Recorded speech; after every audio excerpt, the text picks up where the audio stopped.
안녕하세요, 여러분. 이 우주의 조용한 한 구석으로 찾아온 당신을 따뜻하게 환영합니다. 어쩌면 당신은 이제 막 침대에 들 준비를 하고 있거나, 소파에 몸을 웅크리고 있거나, 혹은 그저 고단했던 하루의 끝에서 잠시나마 평온한 휴식을 찾고 있는 중이겠지요. 어느 쪽이든 잘 찾아오셨습니다. 이곳은 과학이 속삭임이 되고 우리의 호기심이 포근한 잠옷을 입는 인터넷의 가장 고요하고 아늑한 작은 공간입니다. 오늘 밤 우리의 여정은 아주 특별한 상상에서 시작됩니다. 만약 하늘의 가장 유명한 나그네인 헨리 혜성이 우리의 가장 오래된 친구인 달과 충돌한다면 지구는 어떻게 될까? 라는 질문이죠. 이것은 단순한 파괴에 대한 이야기가 아닙니다. 오히려 거대한 변화와 예상치 못한 창조, 그리고 우주적 관점에서 우리 자신을 돌아보는 깊은 사색의 시간이 될 것입니다. 혹시 이 이야기가 너무 흥미로워 당신의 잠을 깨우지는 않을까 조금 걱정이 되네요. 하지만 만약 그렇다면 적어도 잠들기 전에 경이로운 우주의 새로운 모습을 마음속에 담아가실 수 있을 테니 괜찮습니다. 본격적인 이야기에 앞서 만약 이 여정이 여러분에게 작은 평온함이나 즐거움을 준다면 영상에 좋아요를 눌러주시고 채널을 구독해 주시면 정말 감사하겠습니다. 여러분의 소중한 도움이 이 조용한 안식처가 필요한 다른 분들에게 닿는데 아주 큰 힘이 됩니다. 저는 지금 여러분이 세상 어느 곳에서 이 이야기를 듣고 계신지, 그리고 계신 곳은 지금 몇 시인지 정말 궁금합니다. 밤에 장막이 내린 도시일 수도, 별이 쏟아지는 시골에 한적한 집일 수도 있겠지요. 자, 이제 편안히 자리를 잡고 복잡했던 생각의 흐름을 천천히 늦추고 우리의 부드러운 여정을 함께 시작하겠습니다. 우리의 이야기는 아주 가까운 곳, 바로 당신이 지금 있는 그 공간에서부터 시작됩니다. 눈을 감고 당신의 숨소리에 귀를 기울여 보세요. 들이쉬고 내쉬고 공기가 당신의 폐를 채우고 다시 부드럽게 빠져나가는 그 리듬. 그것은 당신이 살아있다는 가장 근본적인 증거이며 이 지구라는 행성 위에서 당신이 차지하고 있는 아주 작은 시공간의 증표입니다. 당신의 몸을 감싸고 있는 이불의 감촉, 방안을 희미하게 채우는 어둠, 창밖에서 들려오는 아주 작은 소리들. 이 모든 것이 지금 이 순간 당신의 우주를 이루고 있습니다. 이제 그 의식의 범위를 아주 조금씩 부드럽게 넓혀볼까요? 당신이 있는 방을 넘어 당신이 사는 집, 그리고 당신이 속한 동네와 도시를 마음속으로 그려보세요. 수많은 사람들이 각자의 공간에서 당신처럼 잠을 청하거나 혹은 아직 깨어 하루의 남은 조각들을 정리하고 있겠지요. 모두가 각자의 우주를 가지고 있지만 우리는 지금 하나의 거대한 지붕 아래에 있습니다. 바로 밤하늘이라는 지붕입니다. 이제 상상 속에서 당신의 시선을 하늘로 들어 올리세요. 구름이 낀 날이라면 구름 너머를, 맑은 날이라면 그 검푸른 벨벳 같은 하늘의 시면을 바라봅니다. 저 멀리, 아주 멀리, 하지만 우리에게 너무나도 친숙한 존재가 떠 있습니다. 바로 달입니다. 오늘 밤 달은 어떤 모습인가요? 보름달의 환한 얼굴을 하고 있나요? 아니면 실눈처럼 가느다란 초승달의 미소를 띠고 있나요? 어쩌면 구름 뒤에 숨어 수줍게 빛의 가장자리만을 보여주고 있을지도 모릅니다. 어떤 모습이든 달은 늘 그 자리에 있습니다. 수십억 년 동안 변함없이 지구의 곁을 맴돌며 우리의 밤을 말없이 지켜온 충직한 수호자처럼 말입니다. 달은 단순한 돌덩이가 아닙니다. 그것은 지구의 거대한 거울이며 시간의 기록자입니다. 그 표면에 가득한 크고 작은 상처들, 운석 구덩이들은 태양계의 격동적인 어린 시절을 고스란히 간직하고 있는 화석과도 같습니다.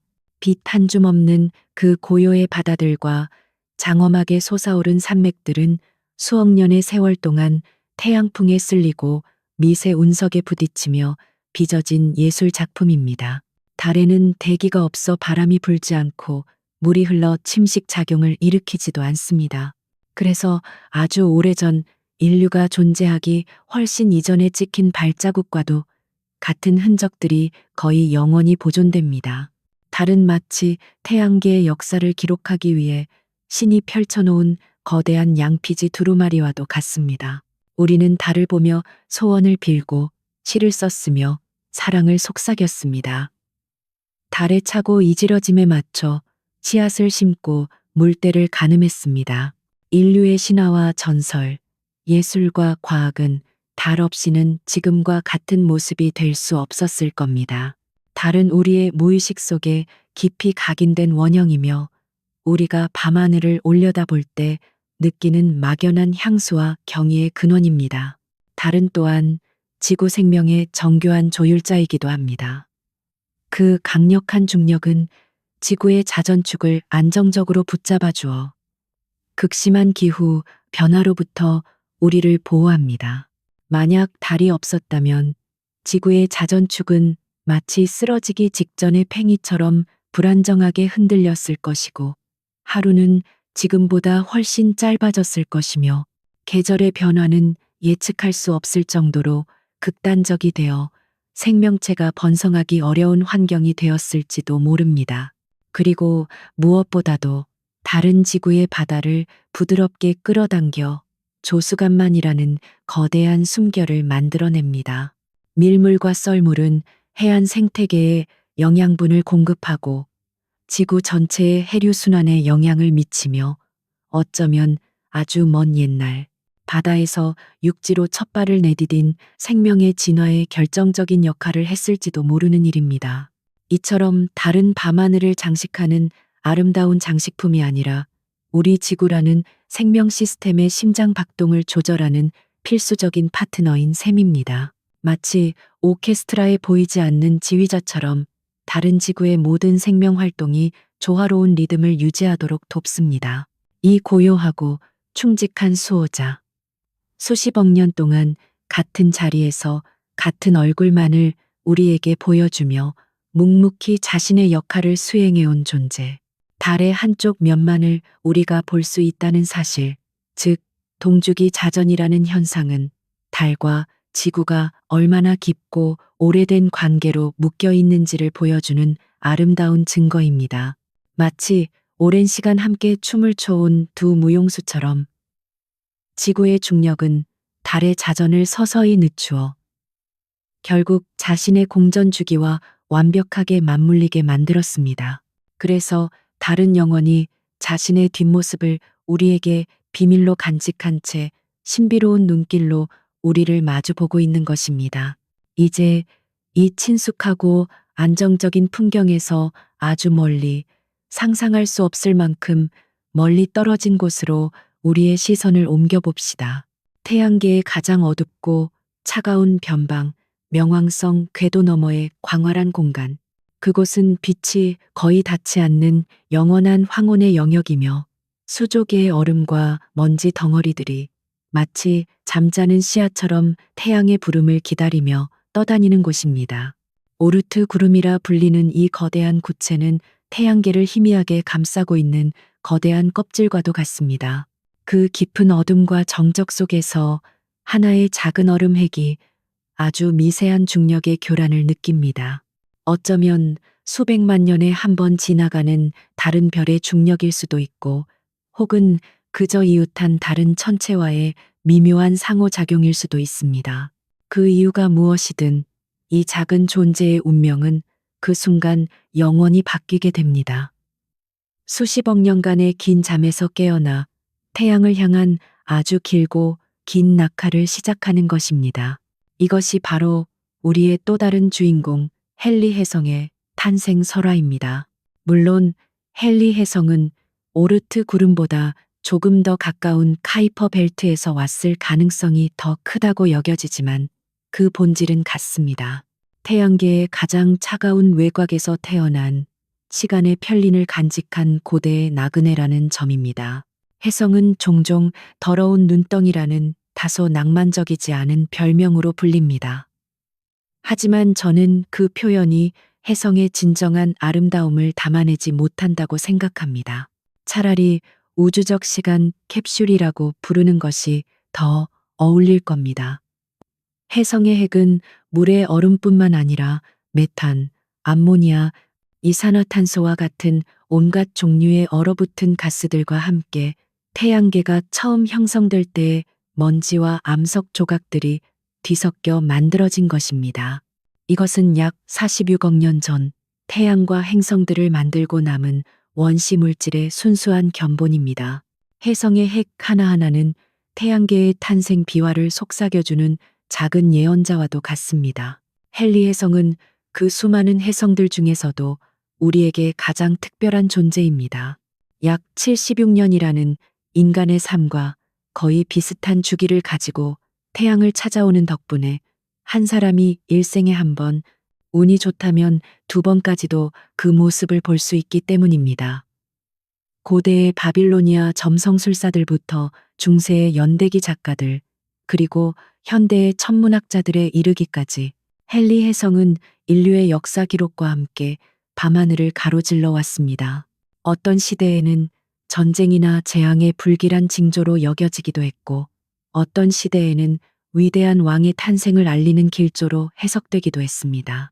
혜성은 인류의 집단적인 기억 속의 두려움과 경외, 그리고 끝없는 호기심의 대상으로 깊이 새겨져 있습니다. 그것의 여정은 상상을 초월하는 외로움과 인내의 시간입니다. 태양을 스치듯 지나가며 밝은 꼬리를 뽐내는 시간은 그 긴 여정의 아주 짧은 찰나에 불과합니다. 그 후 수십 년 동안 혜성은 다시 깊은 우주의 추위와 어둠 속으로 돌아가야 합니다. 해왕성 궤도를 훌쩍 넘어 태양빛이 거의 점처럼 보이는 곳까지. 그곳에서 속도는 극도로 느려지고 시간은 마치 얼어붙은 것처럼 흐릅니다. 꽁꽁 얼어붙은 핵은 아무런 활동도 없이 그저 관성의 법칙에 따라 묵묵히 자신의 길을 갈 뿐입니다. 이 기나긴 어둠 속에서 혜성이 꾸는 꿈은 과연 어떤 것일까요? 우리는 알지 못합니다. 어쩌면 그저 다음번에 태양의 따스한 품에 안길 그 순간만을 기다리고 있는지도 모릅니다.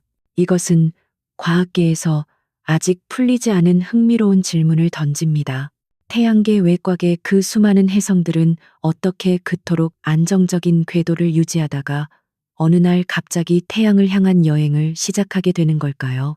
중력의 미세한 섭동이라는 설명은 일부를 설명해 주지만 그 거대한 시스템 전체를 움직이는 더 근본적인 원리가 있지는 않을까요?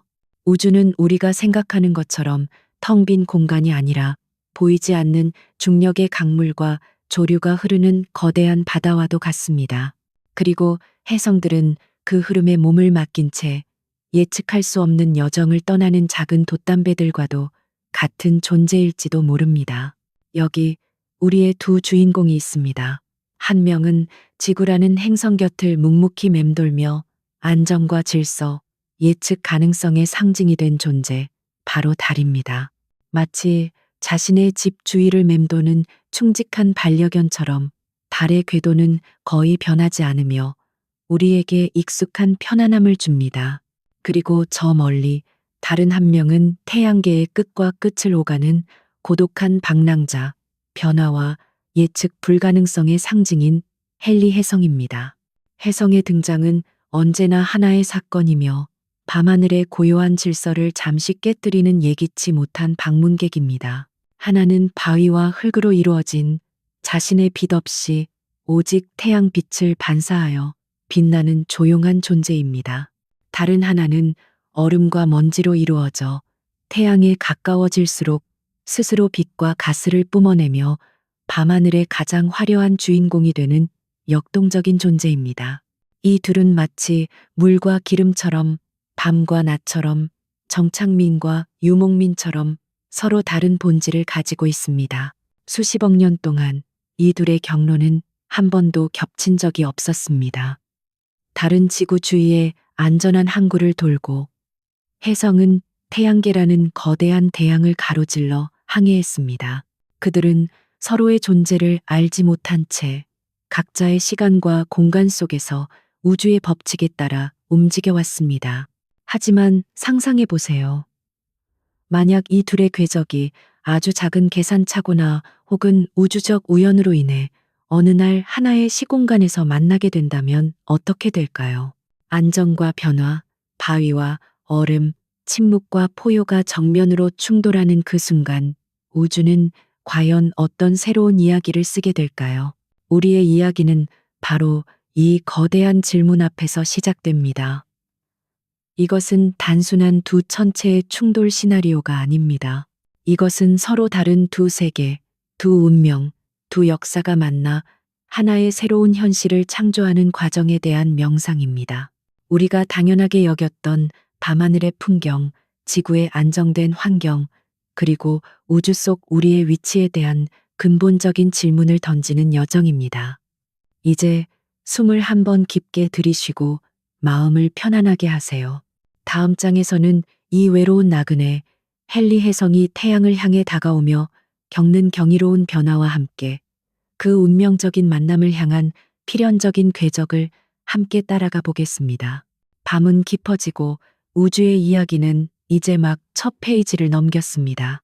우리의 의식은 이제 깊고 차가운 우주 공간을 유영하며 태양을 향해 수십 년에 걸친 긴 낙하를 시작한 그 작은 얼음 나그네 헨리 혜성의 여정에 동행합니다.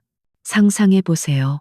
당신은 지금 질량도 무게도 없는 순수한 관찰자가 되어 혜성의 바로 곁에서 그 장엄한 여행을 지켜보고 있습니다. 주변은 온통 칠흑 같은 어둠입니다. 태양은 너무 멀리 있어 그저 유난히 밝게 빛나는 별들 중 하나처럼 보일 뿐입니다. 이곳에는 위도 아래도 동쪽도 서쪽도 없습니다. 오직 끝없는 공간과 침묵, 그리고 아주 희미하게 느껴지는 태양의 중력이라는 보이지 않는 강물의 흐름만이 존재할 뿐입니다. 혜성의 핵은 지금 꽁꽁 얼어붙은 채 깊은 잠에 빠져 있습니다. 그 표면은 수십억 년 동안 쌓인 우주먼지로 뒤덮여 있어 마치 오래된 사원의 검은 바위처럼 보입니다. 영하 수백 도에 달하는 극한의 추위 속에서 그 안에 갇힌 물과 가스 분자들은 모든 움직임을 멈춘 채 결정 구조 속에 갇혀 있습니다. 시간마저도 이곳에서는 거의 의미를 잃은 듯합니다. 모든 것이 정지해 있고 영원할 것처럼 보입니다. 이것은 창조의 새벽에 태어난 원시의 존재가 간직한 고요함입니다. 하지만 아주 서서히, 그러나 분명하게 변화가 시작되고 있습니다. 수년에 걸쳐 혜성이 태양에 조금씩 더 가까워짐에 따라 태양이라는 거대한 모닥불에서 나오는 미약한 열기가 혜성의 차가운 피부에 닿기 시작합니다. 처음에는 거의 알아챌 수 없을 정도의 미미한 변화입니다. 마치 깊은 겨울잠을 자던 곰의 심장이 아주 조금씩 더 빨리 뛰기 시작하는 것처럼 혜성핵 내부의 분자들이 희미한 진동을 시작합니다. 혜성이 목성 궤도 근처에 다다랐을 때 변화는 눈에 띄게 나타나기 시작합니다. 태양빛이 이제는 제법 따스하게 느껴질 정도가 되었고 이 열기는 혜성의 검은 표면 아래 잠들어 있던 가장 불안정한 물질들을 깨우기에 충분합니다. 얼어있던 이산화탄소나 메탄 같은 물보다 훨씬 낮은 온도에서 기화하는 가스들이 먼저 반응을 시작합니다. 핵의 표면 아래 작은 균열과 틈새 속에서 얼음 결정들이 기체로 변하며 압력이 높아집니다. 이윽고 그 압력을 이기지 못한 약한 지각이 터져 나오면서 마치 작은 화산이 분출하듯 먼지와 가스 기둥이 우주 공간으로 뿜어져 나옵니다. 이것이 혜성의 긴 잠에서 깨어나는 첫 번째 하품입니다. 이 순간부터 혜성은 더 이상 죽은 돌덩이가 아닙니다. 살아있는, 숨 쉬는 존재가 되어갑니다. 뿜어져 나온 가스와 먼지는 혜성의 약한 중력에 이끌려 핵 주위의 희뿌연 대기층을 형성합니다. 이것이 바로 코마라고 불리는 혜성의 머리 부분입니다. 코마는 라틴어로 머리카락을 의미하는데 이는 마치 혜성의 핵이 자신을 감싸는 부드럽고 빛나는 머리카락을 풀어헤치는 듯한 모습을 연상시킵니다. 코마의 크기는 순식간에 부풀어 올라 때로는 지구보다도 훨씬 더 거대해지기도 합니다. 혜성의 핵 자체는 지름이 수십 킬로미터에 불과한 작은 존재이지만 그것이 깨어났을 때 만들어내는 대기의 규모는 행성에 필적할 만큼 장엄합니다. 이 코마의 탄생은 혜성의 여정에서 가장 극적인 순간 중 하나입니다. 수십 년간의 외로운 침묵을 깨고 혜성은 드디어 우주를 향해 자신의 존재를 선언하기 시작합니다. 그리고 이 선언은 아주 독특한 향기를 동반합니다. 만약 우리가 우주복 없이 혜성의 코마 속을 여행할 수 있다면 아주 기묘한 냄새를 맡게 될 것입니다. 혜성 탐사선들의 관측에 따르면 혜성의 가스는 썩은 달걀 냄새를 내는 황화수소, 소독약 냄새와 비슷한 시아나수소, 그리고 마구간 냄새를 연상시키는 암모니아 등이 뒤섞인 복합적인 향을 가지고 있다고 합니다. 이것은 생명의 탄생 이전 태양계가 화학 물질의 거대한 수프였던 시절의 원시적인 냄새입니다. 혜성은 말 그대로 태양계의 잃어버린 기억의 향기를 품고 우주를 여행하는 셈입니다. 태양에 더 가까워질수록 혜성의 활동은 더욱 격렬해집니다. 이제 태양의 열기는 물의 얼음까지 녹여 기체로 만들기에 충분합니다. 핵의 표면 곳곳에서 간헐천처럼 강력한 가스 분출이 일어나고 이때 수많은 먼지와 작은 암석 조각들이 함께 우주로 쏟아져 나옵니다. 혜성은 이제 자신을 이루고 있던 물질들을 아낌없이 우주 공간에 흩뿌리기 시작합니다. 이것은 자기 파괴적인 행위처럼 보일 수도 있지만 사실은 혜성의 본질을 완성하는 과정입니다. 혜성은 자신의 일부를 버림으로써 비로소 가장 아름다운 모습인 꼬리를 갖게 되기 때문입니다. 혜성의 꼬리는 단순한 하나의 흐름이 아닙니다. 자세히 보면 성질이 전혀 다른 두 개의 꼬리로 나뉘어 있다는 것을 알 수 있습니다. 하나는 먼지 꼬리이고 다른 하나는 이온 꼬리입니다. 이 두 꼬리는 혜성이라는 하나의 존재가 우주의 두 가지 다른 힘, 즉 태양빛과 태양풍과 어떻게 상호작용하는지를 보여주는 아름다운 이중주와 같습니다. 먼지 꼬리는 혜성의 핵에서 떨어져 나온 미세한 먼지 입자들로 이루어져 있습니다. 이 입자들은 태양빛의 압력, 즉 광합에 의해 서서히 밀려나게 됩니다. 마치 아주 약한 바람에 민들레 홀씨가 날아가듯 말입니다. 이 먼지 입자들은 혜성의 궤도를 따라 부드러운 곡선을 그리며 뒤처지게 됩니다. 그래서 먼지 꼬리는 보통 넓고 희뿌옇고 노란빛을 띠며 우아하게 휘어진 형태로 나타납니다. 우리가 밤하늘에서 혜성을 볼 때 가장 인상적으로 느끼는 부분이 바로 이 먼지 꼬리입니다. 그것은 혜성이 지나온 길을 보여주는 빛으로 쓰인 희미한 발자국과도 같습니다.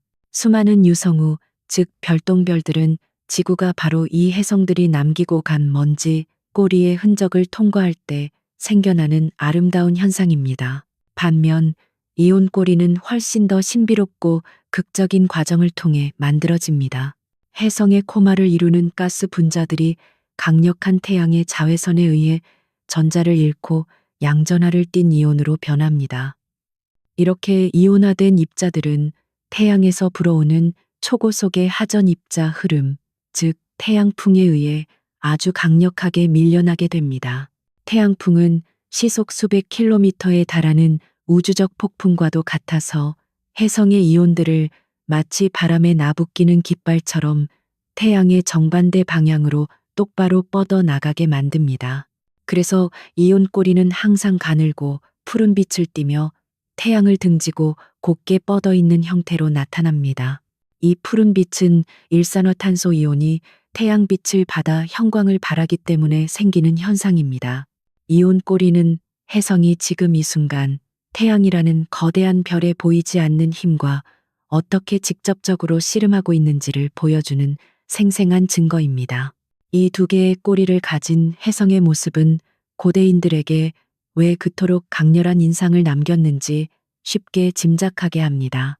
그것은 하늘에 나타난 거대한 검이나 불타는 빗자루 혹은 머리를 풀어헤친 여인의 모습처럼 보였을 것입니다. 예측할 수 없이 나타나 밤하늘의 질서를 교란하는 이 기묘한 존재는 인간의 상상력을 자극하고 미지의 세계에 대한 경외심을 불러일으키기에 충분했습니다. 헨리 혜성의 궤도는 완벽한 원이 아닌 극단적으로 찌그러진 타원 형태를 하고 있습니다. 이것은 혜성의 여정이 결코 평탄하지 않다는 것을 의미합니다. 혜성은 태양계의 가장 먼 곳에서 수십 년에 걸쳐 서서히 속도를 줄이며 에너지를 축적했다가 태양에 가까워지면서 그 모든 잠재력을 폭발시키며 엄청난 속도로 가속합니다. 근일점을 통과할 때 헨리 혜성의 속도는 초속 수십 킬로미터에 달하며 단 며칠 만에 수성궤도 안쪽까지 깊숙이 들어왔다가 다시 튕겨져 나가듯 멀어집니다. 이 과정은 마치 거대한 중력의 새총에 실려 발사되는 것과도 같습니다. 혜성은 태양의 막강한 중력을 이용해 자신의 다음 여정을 위한 추진력을 얻는 것입니다. 이 길고 긴 타원 궤도는 혜성에게 있어 하나의 거대한 순례길과도 같습니다. 수십 년에 걸친 어둠과 침묵의 시간, 그리고 아주 짧고 찬란한 빛과 활동의 시간. 이 극단적인 환경의 반복은 혜성의 운명을 결정짓습니다. 태양을 지날 때마다 혜성은 자신의 질량 일부를 잃게 됩니다. 과학자들은 헨리 혜성이 한 번의 주기마다 약 수억 톤의 얼음과 먼지를 잃는 것으로 추정합니다. 이것은 혜성이 영원한 존재가 아님을 의미합니다. 언젠가는 수백, 수천 번의 순례를 마친 후 혜성은 자신을 이루던 모든 휘발성 물질을 잃고 활동을 멈추거나 혹은 반복되는 열 충격으로 인해 여러 조각으로 부서져 사라져버릴 운명입니다. 혜성의 장엄한 꼬리는 사실 서서히 죽어가고 있는 존재가 남기는 마지막 불꽃과도 같은 것입니다. 하지만 이 소멸의 과정은 동시에 새로운 창조의 씨앗을 뿌리는 행위이기도 합니다. 혜성이 우주 공간에 남기고 간 먼지와 유기 분자들은 언젠가 새로운 행성이나 생명체가 탄생할 재료가 될 수도 있습니다. 실제로 과학계에서는 지구의 물과 생명의 기원이 된 유기물이 바로 초기 태양계에 무수히 쏟아졌던 혜성들로부터 왔을 것이라는 가설이 유력하게 받아들여지고 있습니다. 혜성의 얼음 핵 속에는 글리신과 같은 아미노산, 즉 단백질의 기본 구성 요소가 발견되기도 했습니다. 이것은 혜성이 단순한 얼음 덩어리가 아니라 생명의 씨앗을 품고 우주를 여행하는 판스페르미아 가설의 실제적인 전달자일 수 있다는 놀라운 가능성을 시사합니다. 이것은 과학이 아직 명확한 답을 찾지 못한 가장 근본적인 질문 중 하나로 우리를 이끕니다. 우리는 어디에서 왔는가? 지구의 생명은 이 행성 안에서 자생적으로 발생한 것일까? 아니면 이처럼 머나먼 우주에서 온 나그네들이 가져다 준 선물일까? 어쩌면 진실은 그 둘 사이의 어딘가에 있을지도 모릅니다. 지구라는 완벽한 조건의 자궁에 혜성이라는 배달부가 생명의 첫 번째 씨앗을 심어준 것일 수도 있습니다. 만약 그렇다면 밤하늘을 가로지르는 저 혜성은 우리의 아주 먼 조상 혹은 우리 존재의 기원을 담고 있는 성스러운 유물과도 같은 존재일 것입니다. 이제 이 경이로운 나그네 헨리 혜성은 자신의 긴 여정의 절정을 향해 달려가고 있습니다. 화성과 목성 사이의 소행성대를 지나고 지구의 궤도에 점점 더 가까워집니다. 그 꼬리는 점점 더 길고 밝아져 밤하늘을 가로지르는 거대한 빛의 강을 이룹니다. 지구의 모든 천문학자들과 아마추어 관측가들이 숨을 죽인 채 이 우주적 쇼를 지켜보고 있습니다. 인류의 역사와 함께해온 이 오랜 친구가 다시 우리 곁을 찾아온 것입니다. 하지만 이번의 방문은 이전과는 다릅니다. 이 혜성의 궤도에는 아주 미세하지만 운명적인 오차가 있었습니다. 수십 년 전 태양계 외곽의 어딘가에서 겪었던 작은 중력적 교란이 눈덩이처럼 불어나 혜성의 경로를 지구에 가장 가까운 이웃, 바로 달을 향해 정확하게 조준하고만 것입니다. 지구에서 바라보는 이들은 아직 이 사실을 알지 못합니다. 그저 평소보다 유난히 밝고 가까워 보이는 혜성의 모습에 감탄할 뿐입니다. 하지만 우주의 고요함 속에서 두 개의 운명은 이제 거스를 수 없는 중력의 법칙에 따라 서로를 향해 돌진하고 있습니다. 하나는 수십억 년의 침묵을 간직한 고요한 수호자, 다른 하나는 태양계의 기억을 품고 날아온 활기찬 나그네. 이들의 만남은 이제 시간 문제가 되었습니다. 다음 장에서는 이 두 천체를 충돌의 길로 이끄는 보이지 않는 힘, 중력과 궤도역학의 정교한 춤에 대해 더 깊이 탐구하며 운명적인 그 순간을 향해 한 걸음 더 다가가 보겠습니다. 우주의 거대한 시계는 멈추지 않고 가장 장엄한 사건의 서막을 울리고 있습니다. 우리의 고독한 나그네 헨리 혜성은 이제 여정의 마지막 장에 접어들었습니다. 지구와 달이 함께 춤추는 이중성의 공간으로 마치 거대한 강이 하류로 흘러들어가는 작은 배처럼 조용히 그리고 거스를 수 없이 진입하고 있습니다. 이 마지막 여정을 지배하는 것은 태양의 열기도 혜성 자체의 의지도 아닙니다. 그것은 우주에서 가장 근본적이고 강력하며 또한 가장 신비로운 힘, 바로 중력입니다. 우리는 종종 중력을 물체를 아래로 끌어당기는 힘이라고 생각합니다. 사과를 나무에서 떨어지게 하고 우리를 땅에 발붙이게 하는 익숙한 힘. 하지만 우주적 규모에서 중력은 단순한 끌어당김 이상의 의미를 가집니다. 그것은 공간 그 자체를 휘게 만드는 힘입니다. 아인슈타인이 우리에게 알려주었듯이 질량을 가진 모든 물체는 시공간이라는 보이지 않는 거대한 직물을 누르고 있습니다. 태양은 이 직물에 아주 깊은 우물을 파놓았고 행성들은 그 우물의 경사면을 따라 돌고 있는 구슬과 같습니다. 그들은 직선으로 나아가고 있다고 생각하지만 실제로는 휘어진 공간 자체가 그들의 경로를 원형으로 이끌고 있는 것입니다. 중력은 힘이 아니라 공간의 기하학 그 자체입니다. 이제 상상해 보세요.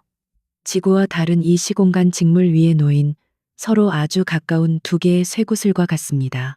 더 큰 쇠구슬인 지구가 깊은 웅덩이를 만들었고 그 바로 곁에서 작은 쇠구슬인 달이 자신만의 작은 웅덩이를 만들며 지구의 웅덩이 가장자리를 맴돌고 있습니다. 이 둘이 함께 만들어내는 중력 지형은 아주 복잡하고 역동적입니다.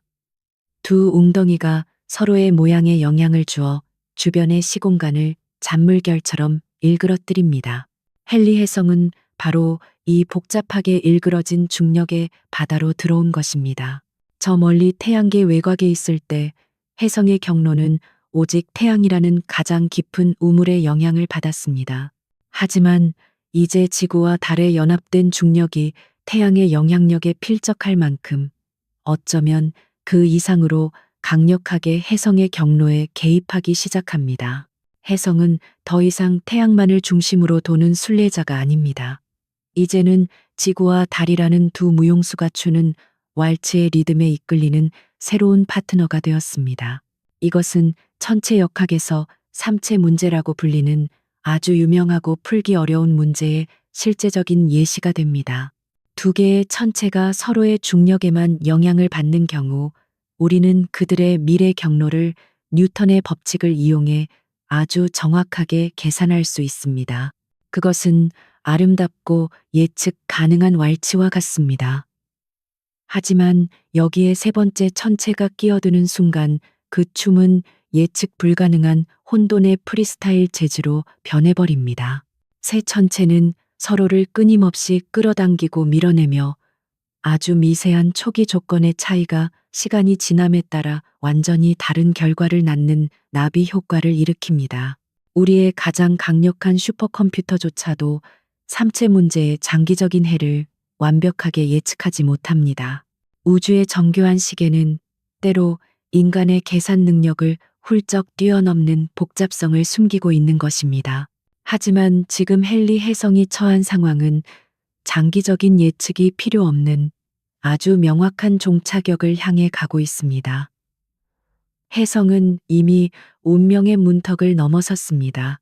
그것은 달의 중력이 지구의 중력보다 혜성에게 더 큰 영향을 미치기 시작하는 보이지 않는 경계선입니다.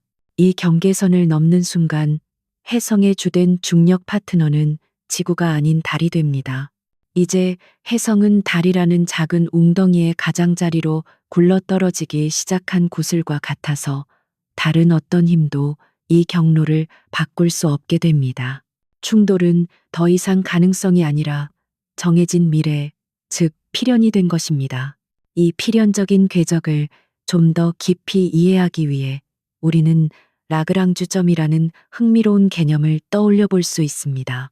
지구와 달처럼 두 개의 큰 천체가 서로를 공전할 때 그 주변에는 두 천체의 중력과 원심력이 완벽하게 균형을 이루는 5개의 특별한 지점들이 생겨납니다. 이 라그랑주 점들은 중력의 언덕과 계곡 사이 마치 고요한 호수 표면과도 같은 안정적인 장소입니다. 만약 작은 물체가 이 지점 중 하나에 놓인다면 그것은 거의 아무런 노력 없이 지구와 달과 함께 같은 위치를 유지하며 공전할 수 있습니다. 그래서 우리는 종종 이 지점들을 우주 망원경이나 미래의 우주 정거장을 위한 이상적인 주차 공간으로 생각하곤 합니다. 하지만 헨리 혜성은 이 평화로운 안식처들을 모두 비껴가고 있습니다. 혜성의 경로는 중력의 균형점이 아닌 가장 불안정하고 극적인 지점, 즉 달의 중력, 우물 바로 그 중심으로 향하고 있습니다. 이것은 우연일까요? 아니면 수십억 년에 걸쳐 작동해온 우주적 법칙들이 빚어낸 필연적인 결과일까요? 이 질문은 우리를 과학의 영역을 넘어 철학의 심연으로 이끕니다. 이 우주가 거대한 당구대와 같다면 빅뱅의 순간 당구 큐대가 모든 공을 처음 쳤을 때 지금 이 혜성이 달과 충돌하는 것까지도 이미 결정되어 있었던 것은 아닐까요? 모든 원인이 하나의 결과를 낳고 그 결과가 다시 다음 원인이 되는 거대한 인과의 사슬 속에서 자유의지나 우연히 끼어들 자리는 과연 어디에 있을까요? 우리는 답을 알지 못합니다. 하지만 우리는 그저 이것을 수 없는 운명의 궤적을 경이로운 마음으로 지켜볼 수 있습니다. 혜성은 이제 스스로 빛을 내는 존재가 아니라 중력이라는 보이지 않는 실에 이끌려 움직이는 꼭두각시와 같습니다. 그 실을 잡고 있는 것은 바로 달입니다. 달은 아무 말 없이 아무런 움직임 없이 그저 자신의 자리를 지키고 있을 뿐이지만 그 존재만으로 혜성을 자신의 품으로 끌어당기고 있습니다. 지구에서 이 광경을 바라보는 이들의 눈에는 혜성이 마치 살아있는 생물처럼 달을 향해 의지를 가지고 날아가는 것처럼 보일지도 모릅니다. 혜성의 꼬리는 이제 밤하늘의 절반을 덮을 만큼 거대해졌고 그 밝기는 보름달을 위협할 정도입니다. 사람들은 역사상 가장 화려한 우주쇼에 열광하며 축제를 벌이고 이 아름다운 방문객에게 찬사를 보냅니다. 하지만 그 아름다움 뒤에 숨겨진 차갑고 무정한 물리학의 법칙을 아는 이는 거의 없습니다. 저 화려한 빛의 행렬은 사실 피할 수 없는 종말을 향한 장엄한 장래 행렬과도 같은 것입니다. 혜성의 속도는 점점 더 빨라집니다. 달의 중력 우물로 떨어지면서 위치 에너지가 운동 에너지로 전환되기 때문입니다. 이것은 마치 롤러코스터가 가장 높은 지점에서 아래로 곤두박질치기 직전의 순간과 같습니다. 그동안의 긴 여정에서 축적된 모든 잠재력이 이제 폭발적인 속도로 변환되고 있습니다. 이 속도는 충돌의 파괴력을 결정하는 가장 중요한 요소가 될 것입니다. 단순히 두 물체가 부딪히는 것이 아니라 수십 년간 우주를 여행하며 쌓아온 혜성의 모든 운동 에너지가 아주 짧은 순간에 달의 표면 위에서 해방되는 사건이기 때문입니다. 이 운명적인 궤적은 우리에게 시간과 공간에 대한 깊은 통찰을 줍니다. 혜성은 지금 이 순간을 위해 어쩌면 태양계가 형성되던 그 순간부터 수십억 년을 날아왔을지도 모릅니다. 그 긴 시간 동안 수많은 행성들의 곁을 스쳐 지나고 수많은 위험들을 피하며 오직 이 하나의 목적지를 향해 달려온 것처럼 보입니다.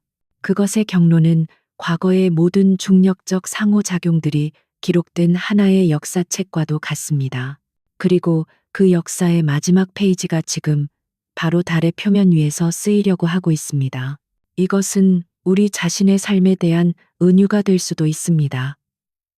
우리 역시 보이지 않는 힘들에 이끌려 각자의 궤적을 그리고 있습니다. 과거의 경험, 유전적 기질, 사회적 환경이라는 중력이 우리의 현재 경로를 만들고 미래의 방향을 암시합니다. 우리는 과연 자신의 의지로 자유롭게 항해하는 여행자일까요?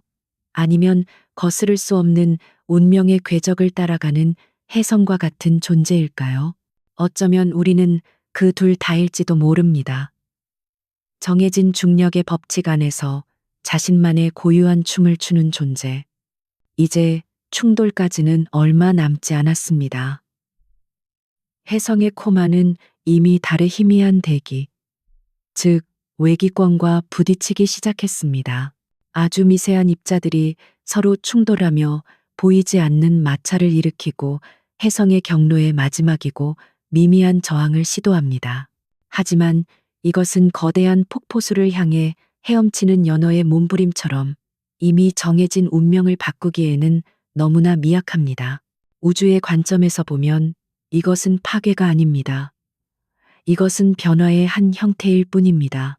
에너지는 결코 사라지지 않고 단지 한 형태에서 다른 형태로 바뀔 뿐이라는 물리학의 기본 법칙처럼 혜성의 운동 에너지는 곧 열과 빛 그리고 충격파라는 새로운 형태로 변환될 것입니다. 하나의 오래된 이야기가 끝나고 누구도 예상치 못했던 새로운 이야기가 시작되는 전환점입니다. 달과 혜성 두 방랑자의 우주적 왈츠는 이제 마지막 클라이맥스를 향해 치닫고 있습니다. 다음 장에서는 마침내 충돌 직전의 그 고요하고 긴장된 순간으로 들어가 보겠습니다. 지구에서 바라본 마지막 밤하늘의 풍경과 수십억 년의 침묵을 깨고 새로운 운명을 맞이하게 될 달의 표면, 그 위대한 사건의 목격자가 될 준비를 하며 잠시 숨을 고르십시오. 모든 것이 멈춘 듯한 그 정적 속에서 우리는 우주의 가장 위대한 교향곡의 시작을 기다리게 될 것입니다. 이제 우리의 시선은 지구로 돌아옵니다. 마지막 시간들, 마지막 순간들입니다.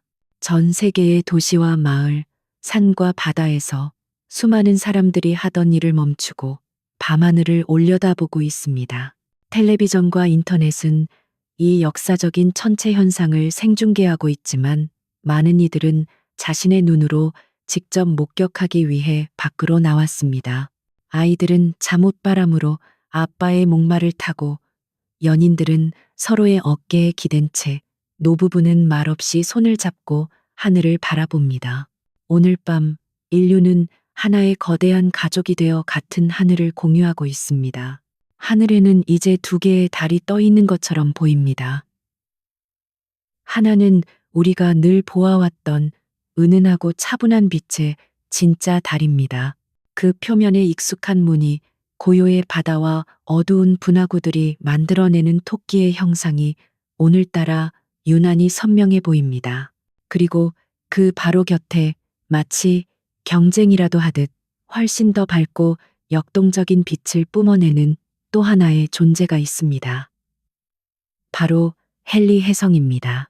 혜성은 이제 거대하고 부드러운 빛에 부시되어 밤하늘 전체의 옅은 푸른색 물감을 칠하고 있는 듯합니다.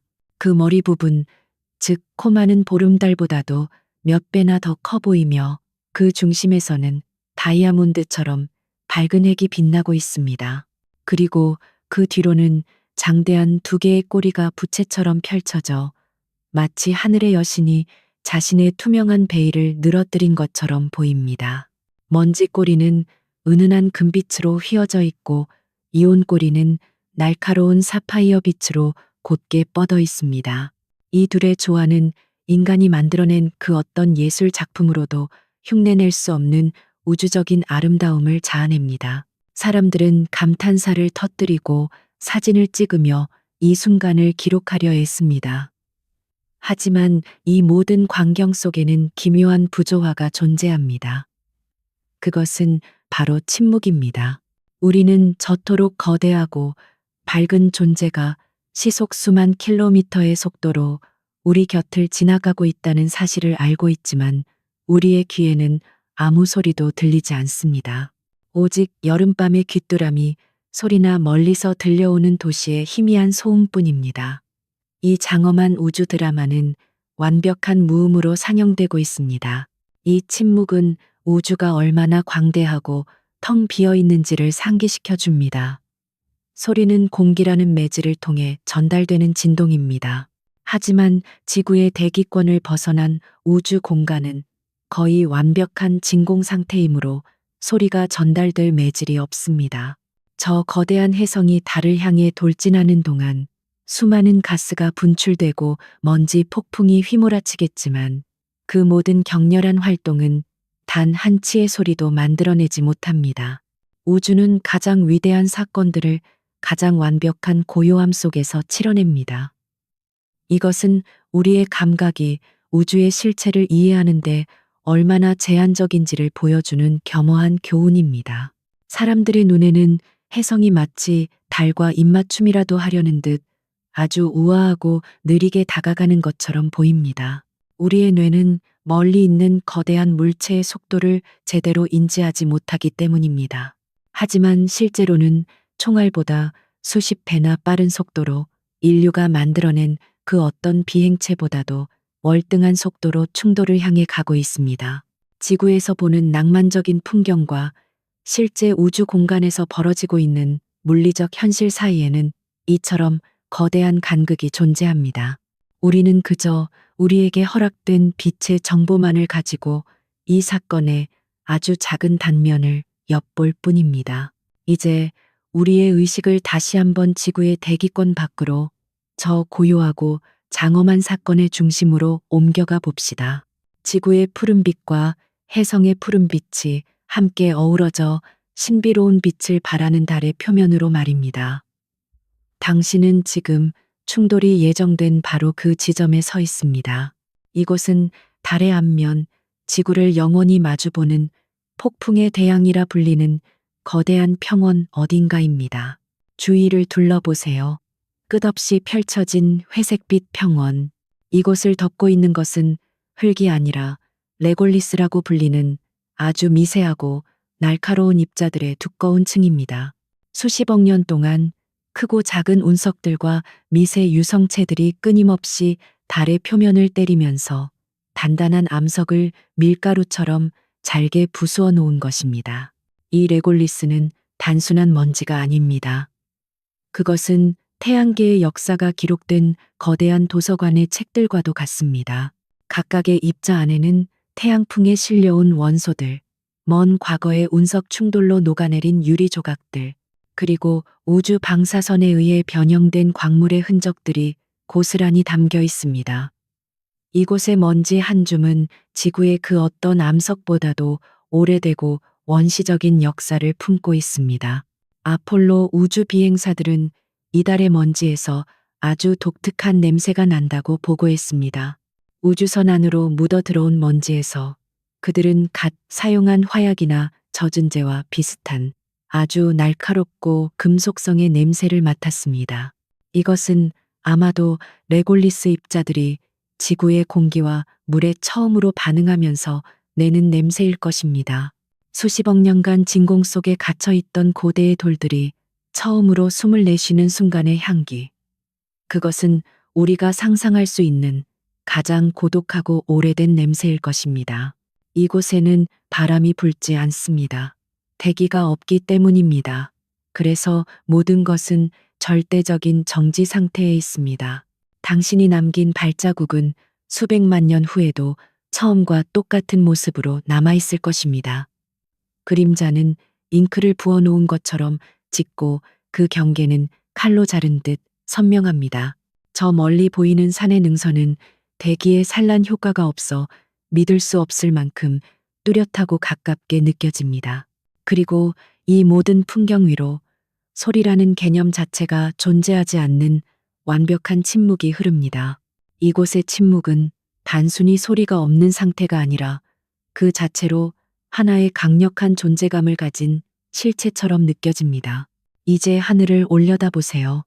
검은 벨벳 같은 하늘에는 별들이 한낮에도 찬란하게 빛나고 있습니다. 그리고 그 하늘의 한가운데 거대한 푸른 보석처럼 지구가 떠 있습니다. 소용돌이치는 흰 구름과 사막의 붉은빛, 태양의 깊은 푸른빛이 어우러진 살아있는 행성. 달에서 보는 지구는 모든 인류의 희망과 꿈, 갈등과 사랑이 담긴 작고 연약하지만 눈부시게 아름다운 구슬입니다. 하지만 지금 그 익숙한 풍경 옆으로 훨씬 더 거대하고 위협적인 존재가 다가오고 있습니다. 헨리 혜성입니다. 지구에서 볼 때와는 전혀 다른 모습입니다. 더 이상 낭만적인 빛의 붓이 아닙니다. 그것은 스스로 빛을 발하는 거대한 산맥이 되어 하늘을 가득 채우며 무서운 속도로 당신을 향해 내려오고 있습니다. 코마의 희뿌연 가스들이 이미 당신의 머리 위를 스치고 지나가며 기묘한 무지갯빛을 만들어냅니다. 핵의 표면에서 불규칙하게 분출되는 가스 제트들이 마치 살아있는 생물의 촉수처럼 꿈틀거립니다.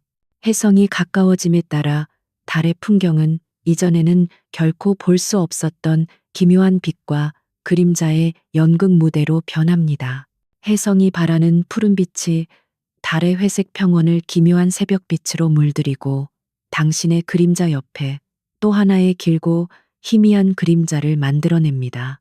작은 돌멩이들조차도 이제 두 개의 그림자를 거느리게 됩니다. 하나는 태양빛이 만든 짙고 짧은 그림자, 다른 하나는 혜성빛이 만든 옅고 긴 그림자. 이 두 그림자는 혜성이 다가옴에 따라 서로 다른 속도와 방향으로 춤을 추며 지극히 안정적이었던 달의 세계에 혼돈과 불안정성의 시각적 교향곡을 연주합니다. 이것은 흥미로운 철학적 질문을 던집니다. 수십억 년 동안 달은 무수한 운석들과 충돌해 왔습니다. 그 중에는 헨리 혜성보다 훨씬 더 큰 것들도 있었을 것입니다.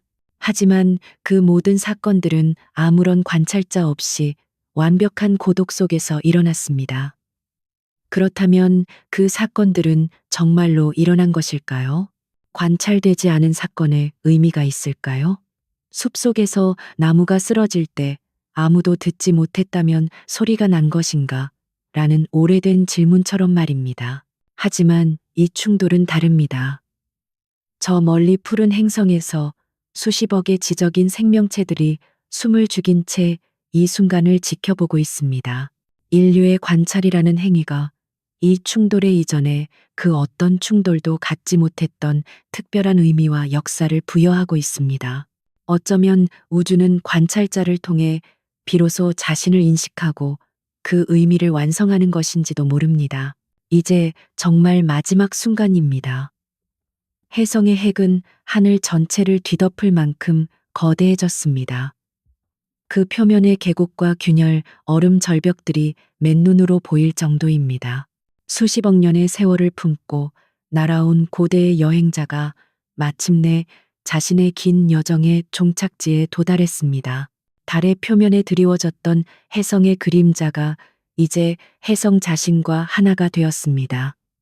빛과 어둠이, 움직임과 정지가, 얼음과 돌이 하나가 되기 직전의 그 찰나, 우주의 모든 소음이 이 하나의 점으로 수렴하는 듯한 압도적인 침묵, 시간마저도 숨을 멈춘 듯한 이 순간, 우리는 눈을 감고 곧이어 펼쳐질 거대한 에너지의 해방을 기다립니다. 수십억 년간의 고요했던 달의 역사는 이제 막 가장 눈부시고 격렬한 새로운 페이지를 열려고 하고 있습니다. 그리고 모든 것이 빛이 됩니다. 시간이 멈추고 공간이 압축되는 그 찰나의 순간, 헨리 혜성의 고대 얼음과 달의 수십억 년 된 먼지가 처음으로 만납니다.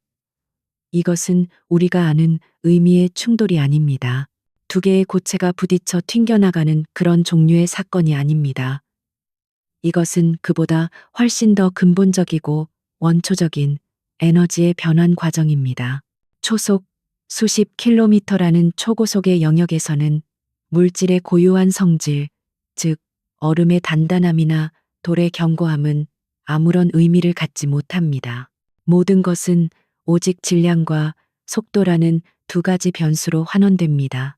혜성이 가진 어마어마한 운동 에너지는, 즉 수십 년간 태양계를 가로지르며 축적해온 그 모든 움직임의 총합은 1000분의 1초도 안 되는 순간에 다른 형태의 에너지로 전환되어야만 합니다. 그 에너지가 갈 곳은 단 한 곳뿐입니다. 바로 열과 압력입니다. 혜성의 핵과 그와 부딪힌 달의 표면 일부는 그 즉시 고체나 액체 상태를 건너뛰어 수만 도에 달하는 초고온의 플라스마 상태로 기화해 버립니다. 그 결과는 상상할 수 없을 만큼 밝은 섬광입니다. 지구에서 바라보는 이들의 눈에는 달의 표면에 갑자기 두 번째 태양이 떠오른 것처럼 보입니다. 이 빛은 너무나도 밝아서 처음에는 그저 순수한 백색의 점으로 보일 뿐입니다. 하지만 그 안에는 우주의 모든 색이 담겨 있습니다. 혜성의 얼음에 포함된 나트륨은 주황색 빛을, 탄소 화합물은 푸른 빛을, 그리고 달의 규산염 암석은 하얀 빛을 내며 이 모든 색이 뒤섞여 누구도 본 적 없는 가장 찬란하고 복잡한 빛의 교향곡을 연주합니다.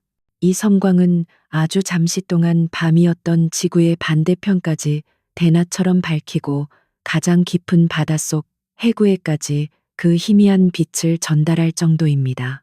이 모든 것은 여전히 완벽한 침묵 속에서 일어납니다. 이토록 엄청난 에너지가 방출되고 있지만 그 사건을 알리는 굉음이나 폭발음은 존재하지 않습니다. 오직 순수한 빛만이 이 거대한 사건의 유일한 증인이 되어 우주 공간을 가로질러 퍼져나갈 뿐입니다. 충돌 지점에서는 이 빛보다 더 경이로운 사건이 벌어지고 있습니다. 충격파입니다. 이것은 공기를 매질로 하는 음파가 아닙니다. 이것은 달의 단단한 지각 그 자체를 통해 전달되는 압축된 에너지의 파동입니다. 마치 고요한 연못에 돌멩이를 던졌을 때 물결이 퍼져나가듯 충격 지점을 중심으로 고체의 안반이 액체처럼 물결치며 퍼져나갑니다. 이 충격파는 달의 지각을 초속 수 킬로미터의 속도로 통과하며 그 경로에 있는 모든 암석을 가루로 만들고 지형을 뒤흔듭니다. 달의 반대편에 설치된 지진계가 있다면 충돌 후 불과 몇 분 만에 행성 전체가 거대한 종처럼 울리는 것을 감지할 수 있을 것입니다. 충격파가 지나간 직후 충돌 지점의 압력은 일시적으로 수백만 기압까지 치솟습니다. 이 엄청난 압력 아래에서는 암석이 더 이상 고체로서의 형태를 유지할 수 없습니다. 잠시 동안 충돌 지점 주변 수십 킬로미터의 지각은 마치 물처럼 유동적인 상태가 됩니다. 이것은 우주가 물질을 빚어내는 가장 근본적인 방식 중 하나입니다. 극도의 에너지 앞에서 가장 단단한 것조차도 부드러운 찰흙처럼 변해버리는 순간입니다. 그리고 이 액화된 지각과 기화된 해성 물질은 이제 위로 그리고 바깥으로 뿜어져 나오기 시작합니다. 이것이 바로 이젝타 커튼, 즉 분출물의 장막이라 불리는 현상입니다. 이것은 불꽃과 연기의 폭발이 아닙니다. 산소가 없는 달에서는 연소가 일어날 수 없기 때문입니다. 대신 이것은 수십억 톤에 달하는 용융된 암석과 뜨거운 가스, 그리고 잘게 부서진 파편들이 만들어내는 빛나는 분수입니다. 이 분수는 우아하고 기하학적인 형태로 우주 공간을 향해 솟아오릅니다. 처음에는 충돌 지점에서부터 모든 방향으로 균일하게 퍼져나가는 거대한 부채꼴 모양을 하다가 이내 자체의 무게와 달의 중력에 의해 아름다운 포물선을 그리며 다시 달 표면으로 떨어지기 시작합니다. 이 분출물 커튼의 가장 높은 부분은 수백 킬로미터 상공까지 도달하며 그 안에는 다양한 물질들이 섞여 있습니다. 가장 안쪽은 가장 뜨겁고 빠르게 움직이는 기체와 플라스마, 그 바깥쪽은 붉게 빛나는 액체 상태의 암석 방울들, 그리고 가장 바깥쪽은 상대적으로 차가운 고체 파편들입니다. 이 액체 암석 방울들이 진공의 우주 공간에서 빠르게 식으면서 텍타이트라고 불리는 작은 유리 구슬들이 만들어집니다. 수십억 개의 반짝이는 구슬들이 햇빛과 지구의 빛, 그리고 충돌의 잔광을 반사하며 마치 은하수를 통째로 뿌려놓은 것처럼 달 주변의 공간을 채웁니다. 이것은 우주에서 가장 아름답고 기묘한 비가 될 것입니다. 별의 눈물처럼 보이는 이 유리 구슬들은 수백, 수천 킬로미터 떨어진 달의 평원 위로 서서히 떨어져 회색 먼지 위에 반짝이는 이슬처럼 내려앉게 될 것입니다. 한편 충돌의 에너지가 너무나도 강력했기 때문에 분출물의 일부는 달의 탈출 속도를 넘어 영원히 달을 떠나게 됩니다. 이 작은 암석 조각들은 이제 새로운 운명을 부여받은 작은 우주선이 되어 지구와 태양 주변의 궤도를 떠돌게 될 것입니다. 그중 일부는 수천, 수만 년 후에 지구의 대기권으로 떨어져 유성이 되어 마지막 빛을 발할 것이고, 운이 좋은 일부는 완전히 타지 않고 지표면에 도달하여 달 운석이 될 것입니다. 미래의 과학자들은 이 작은 돌멩이 하나에서 혜성과 달의 충돌이라는 거대한 사건의 모든 화학적, 물리적 정보를 읽어낼 수 있게 될 것입니다. 다시 충돌 지점으로 돌아가 봅시다. 폭풍처럼 뿜어져 나왔던 분출물들이 다시 지표면으로 떨어지고 순간적으로 치솟았던 온도가 식기 시작하면서 마침내 새로운 풍경이 그 모습을 드러냅니다. 바로 거대한 충돌구, 즉 크레이터의 탄생입니다. 이것은 단순히 땅이 파인 구덩이가 아닙니다. 그것은 극도의 에너지가 빚어낸 정교한 지질학적 구조물입니다. 충돌의 순간 만들어졌던 불안정한 순간 분화구의 바닥은 압축되었던 지각이 용수철처럼 다시 튀어오르면서 위로 솟아오릅니다. 이 과정에서 분화구의 정중앙에는 마치 산맥처럼 솟아오른 중심봉이 만들어집니다. 그리고 너무나도 가팔랐던 분화구의 벽은 자체 무게를 이기지 못하고 안쪽으로 무너져 내리면서 계단식 논과 같은 아름다운 테라스 지형을 형성합니다. 분화구의 바닥에는 충격으로 녹았던 암석들이 거대한 호수처럼 고여 있다가 서서히 식어 충격 용융물이라 불리는 매끄럽고 검은 암석층을 만듭니다. 이 모든 과정이 불과 몇 분 안에 일어납니다. 수십억 년 동안 거의 변하지 않았던 달의 얼굴에 단 몇 분 만에 직경 수백 킬로미터에 달하는 거대한 흉터가 새겨지는 것입니다. 하지만 이것을 흉터라고 부르는 것이 과연 옳을까요? 어쩌면 이것은 상처가 아니라 새로운 탄생의 증표일지도 모릅니다. 우주적 관점에서 파괴는 종종 창조의 또 다른 이름입니다. 초신성의 폭발이 없었다면 우리의 몸을 이루는 무거운 원소들은 만들어지지 않았을 것이고, 거대한 소행성의 충돌이 없었다면 공룡의 시대를 끝내고 포유류의 시대를 열지 못했을 것입니다.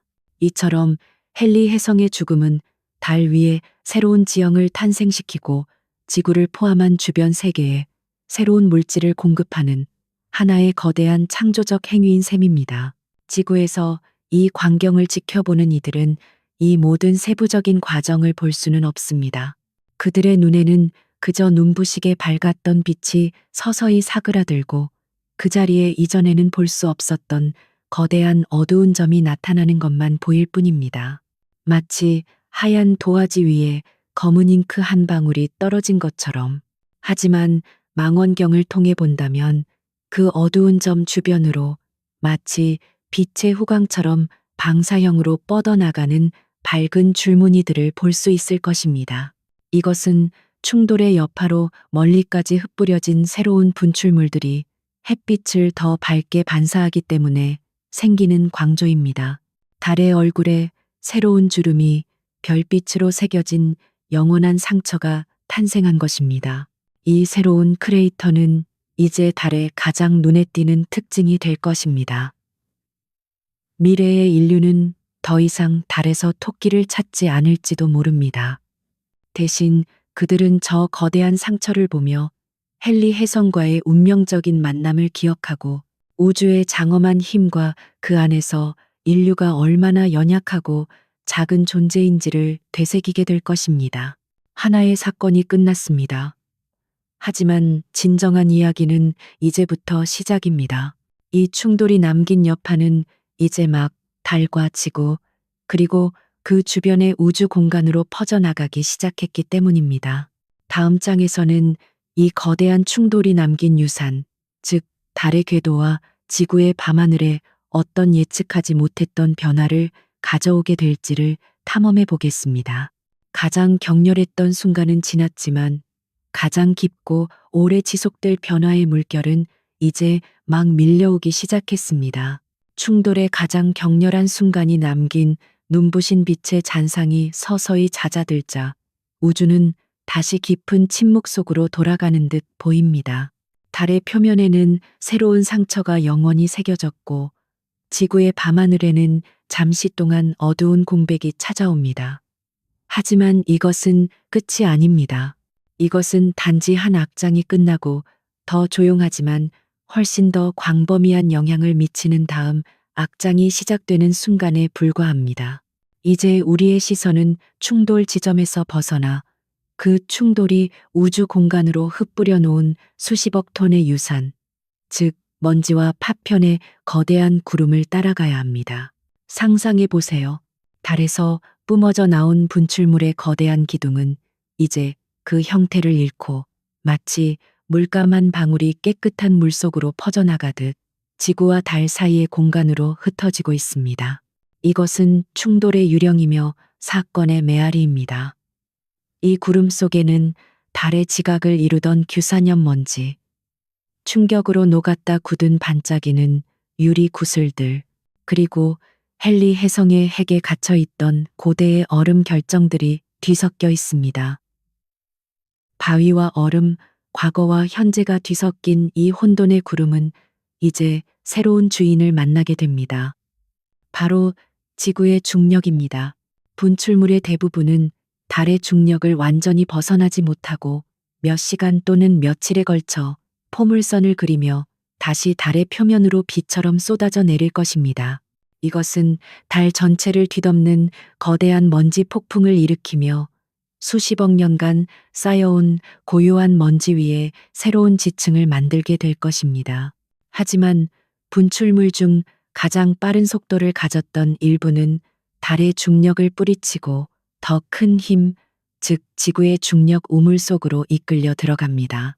이 파편들은 이제 지구 주위를 공전하는 수십억 개의 작은 위성들이 됩니다.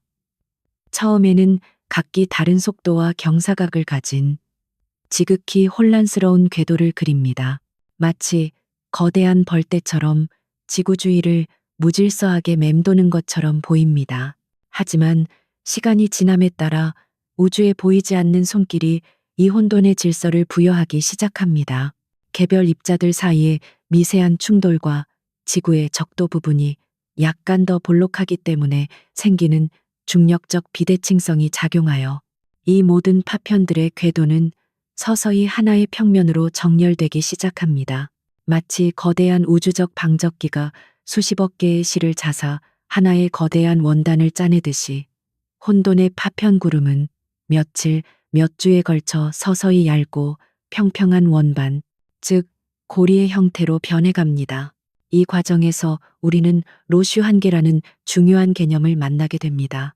로슈 한계는 거대한 천체, 이 경우 지구의 중력이 그 주변을 도는 작은 천체, 즉 파편들을 산산조각 내버리는 보이지 않는 경계선입니다. 이 경계선 안쪽에서는 파편들이 자체 중력으로 다시 뭉쳐 하나의 작은 위성을 만드는 것이 불가능합니다. 지구의 기조력이 너무나도 강력하여 뭉치려는 힘보다 흩어놓으려는 힘이 더 강하게 작용하기 때문입니다. 충돌로 인해 달에서 튕겨나온 파편들의 상당수가 바로 이 로슈 한 개 안쪽으로 들어오게 되었고, 그 결과 그들은 영원히 흩어진 상태로 남아 지구 주위를 맴도는 운명을 갖게 된 것입니다. 로슈 한 개는 위성이 될 수 없는 존재들을 위한 고리라는 아름다운 안식처를 제공해주는 셈입니다. 그리하여 지구는 새로운 장신구를 얻게 됩니다. 토성이 수십억 년 동안 자랑해 온 것만큼 웅장하고 밀도가 높지는 않겠지만 훨씬 더 섬세하고 영묘한 아름다움을 지닌 지구만의 고리가 탄생하는 것입니다. 이 고리는 주로 아주 미세한 먼지와 얼음 입자들로 이루어져 있어 낮에는 거의 보이지 않을 것입니다. 하지만 해가 뜨기 직전의 여명이나 해가 진 후의 황혼역에는 이 고리가 지평선 아래에 있는 태양의 빛을 반사하여 하늘을 가로지르는 거대한 빛의 아치로 타오를 것입니다. 상상해 보세요. 당신이 사는 도시의 밤하늘 위로 은하수보다 더 선명하고 밝은 은은하게 빛나는 띠가 동쪽에서 서쪽으로 펼쳐져 있는 모습을, 그것은 마치 신이 밤하늘에 거대한 원을 그리다 남긴 희미한 붓 자국처럼 보일 것입니다. 고리를 이루는 수십억 개의 얼음 결정과 유리 구슬들은 각각이 작은 거울이 되어 태양빛을 지구로 반사합니다. 이 때문에 고리는 계절과 시간에 따라 그 밝기와 색깔을 미묘하게 바꿀 것입니다. 어떤 날은 진주처럼 은은한 백색으로, 어떤 날은 혜성의 기억을 담은 듯 옅은 푸른 빛으로, 또 어떤 날은 저녁 노을에 물들어 장밋빛으로 빛날 것입니다. 이 새로운 하늘의 풍경은 인류의 문화와 예술, 그리고 영성에 지대한 영향을 미칠 것입니다. 별자리들은 이제 이 빛의 베일 뒤에서 반짝이게 될 것이고, 천문학자들은 새로운 연구 과제를 얻게 될 것입니다. 시인들은 고리를 노래하고, 화가들은 그 신비로운 빛을 캔버스에 담으려 애쓸 것입니다. 아이들은 밤하늘의 저 거대한 미소를 보며 자라날 것이고, 고리는 인류에게 우리가 더 이상 예전과 같은 세상에 살고 있지 않다는 것을 매일 밤 상기시켜주는 거대하고 아름다운 기념비가 될 것입니다. 하지만 이 아름다운 고리는 영원하지 않습니다. 이것이 바로 토성의 고리와 지구의 새로운 고리가 가진 근본적인 차이점입니다. 토성의 고리는 거대한 위성들을 거느린 목동 위성들의 중력적 보호 아래 비교적 안정적으로 유지되지만, 지구의 고리는 서서히 사라질 운명에 처해 있습니다. 여기에는 두 가지 미묘하지만 강력한 우주적 힘이 작용합니다. 첫 번째는 포인팅 로버트슨 효과입니다. 이것은 태양빛 자체가 고리의 미세한 입자들에게 아주 미미한 압력을 가한다는 개념입니다. 각각의 빛 알갱이, 즉 광자가 먼지 입자에 부딪힐 때마다 아주 작은 운동량을 전달합니다. 이것은 마치 아주 가랑비가 끊임없이 내리는 것과 같습니다. 한 방울 한 방울은 아무런 힘이 없지만 수천, 수만 년 동안 계속되면 이 끊임없는 빛의 압력은 먼지, 입자들의 공전 속도를 서서히 늦추는 브레이크 역할을 하게 됩니다. 공전 속도가 느려진 입자들은 더 이상 원래의 궤도를 유지하지 못하고 아주 완만하게 나선을 그리며 서서히 지구를 향해 떨어지게 됩니다. 두 번째 힘은 지구의 가장 바깥쪽 대기, 즉 외기권과의 마찰입니다. 우리가 우주 공간이라고 생각하는 곳도 사실은 완벽한 진공이 아니라 아주 희박하지만 원자와 분자들이 존재합니다. 고리의 입자들은 이 보이지 않는 대기의 바다를 헤엄치며 끊임없는 저항을 받게 되고, 이 또한 그들의 궤도를 서서히 감쇄시키는 원인이 됩니다. 그리하여 먼지와 다이아몬드의 비라는 제목은 시적인 은유일 뿐만 아니라 과학적인 현실이 됩니다. 지구의 새로운 고리는 탄생한 순간부터 아주 천천히, 하지만 멈추지 않고 지구를 향해 비처럼 쏟아져 내리기 시작합니다. 물론 이것은 우리가 우산을 써야 하는 그런 종류의 비는 아닙니다. 그 양은 너무나도 미미해서 하루에 전 지구적으로 몇 톤 정도의 먼지가 대기권 상층부로 유입되는 수준일 것입니다. 대부분의 입자들은 너무 작아서 대기권에 진입하는 순간 완전히 타서 사라지며 아주 가끔씩 밤하늘의 짧은 유성우의 형태로 그 마지막을 알릴 뿐입니다. 이것은 우리에게 아름다움과 영원성에 대한 깊은 질문을 던집니다. 이 고리는 충돌이라는 혼돈 속에서 태어난 지극히 섬세하고 더섭는 예술 작품입니다. 그것의 존재 자체가 그것이 언젠가는 사라질 운명이라는 사실 때문에 더욱 애틋하고 소중하게 느껴지는 것은 아닐까요? 영원하지 않은 것들은 가치가 없는 것일까요? 아니면 그 유한함이야말로 아름다움의 본질을 이루는 핵심적인 요소일까요? 어쩌면 우주는 우리에게 영원한 작품보다는 피고 지는 꽃처럼 잠시 동안만 존재하는 찰나의 아름다움을 통해 더 깊은 진리를 보여주려 하는지도 모릅니다. 수천 년 혹은 수만 년의 세월이 흐르면 이 고리는 결국 완전히 사라져 지구의 대기와 지표면의 일부가 될 것입니다. 미래의 인류는 오직 전설과 기록을 통해서만 한때 지구에 고리가 있었다는 사실을 기억하게 될 것입니다. 그들에게 그것은 마치 우리가 아틀란티스나 엘도라도의 전설을 이야기하듯 아련하고 신비로운 예시하기가 될 것입니다. 하지만 지금 이 순간 우리에게는 이 경이로운 선물이 주어졌습니다. 밤하늘을 올려다볼 때마다 우리는 이 거대한 변화의 증인이 될 수 있습니다. 달의 상처와 지구의 고리, 이 두 가지는 이제 때려야 뗄 수 없는 하나의 서사, 즉 두 방랑자의 만남이 남긴 영원한 흔적이 되었습니다. 다음 장에서는 이 우주적 사건이 남긴 또 다른, 그리고 어쩌면 가장 심대하고 직접적인 영향에 대해 이야기해 보겠습니다. 바로 달의 변화된 질량과 궤도가 지구의 바다, 즉 조수간만에 어떤 거대한 변화에 춤을 추게 하는지에 대한 탐구입니다. 하늘의 변화는 이제 땅과 바다의 변화로 이어지려 하고 있습니다. 밤하늘에 새로이 걸린 은빛 고리가 지구의 바다 위로 그 영묘한 빛을 비추기 시작합니다. 파도는 예전과 같은 소리를 내며 해안으로 밀려왔다 부서지고 겉보기의 세상은 평온해 보입니다.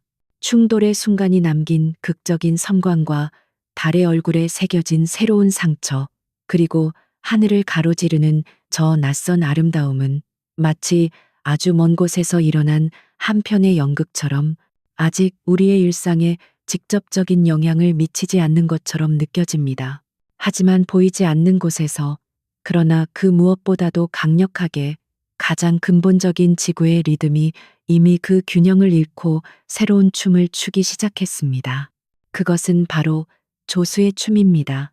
조수간만, 즉 밀물과 썰물은 우리에게 너무나도 익숙하여 마치 지구의 자연스러운 숨결처럼 느껴집니다.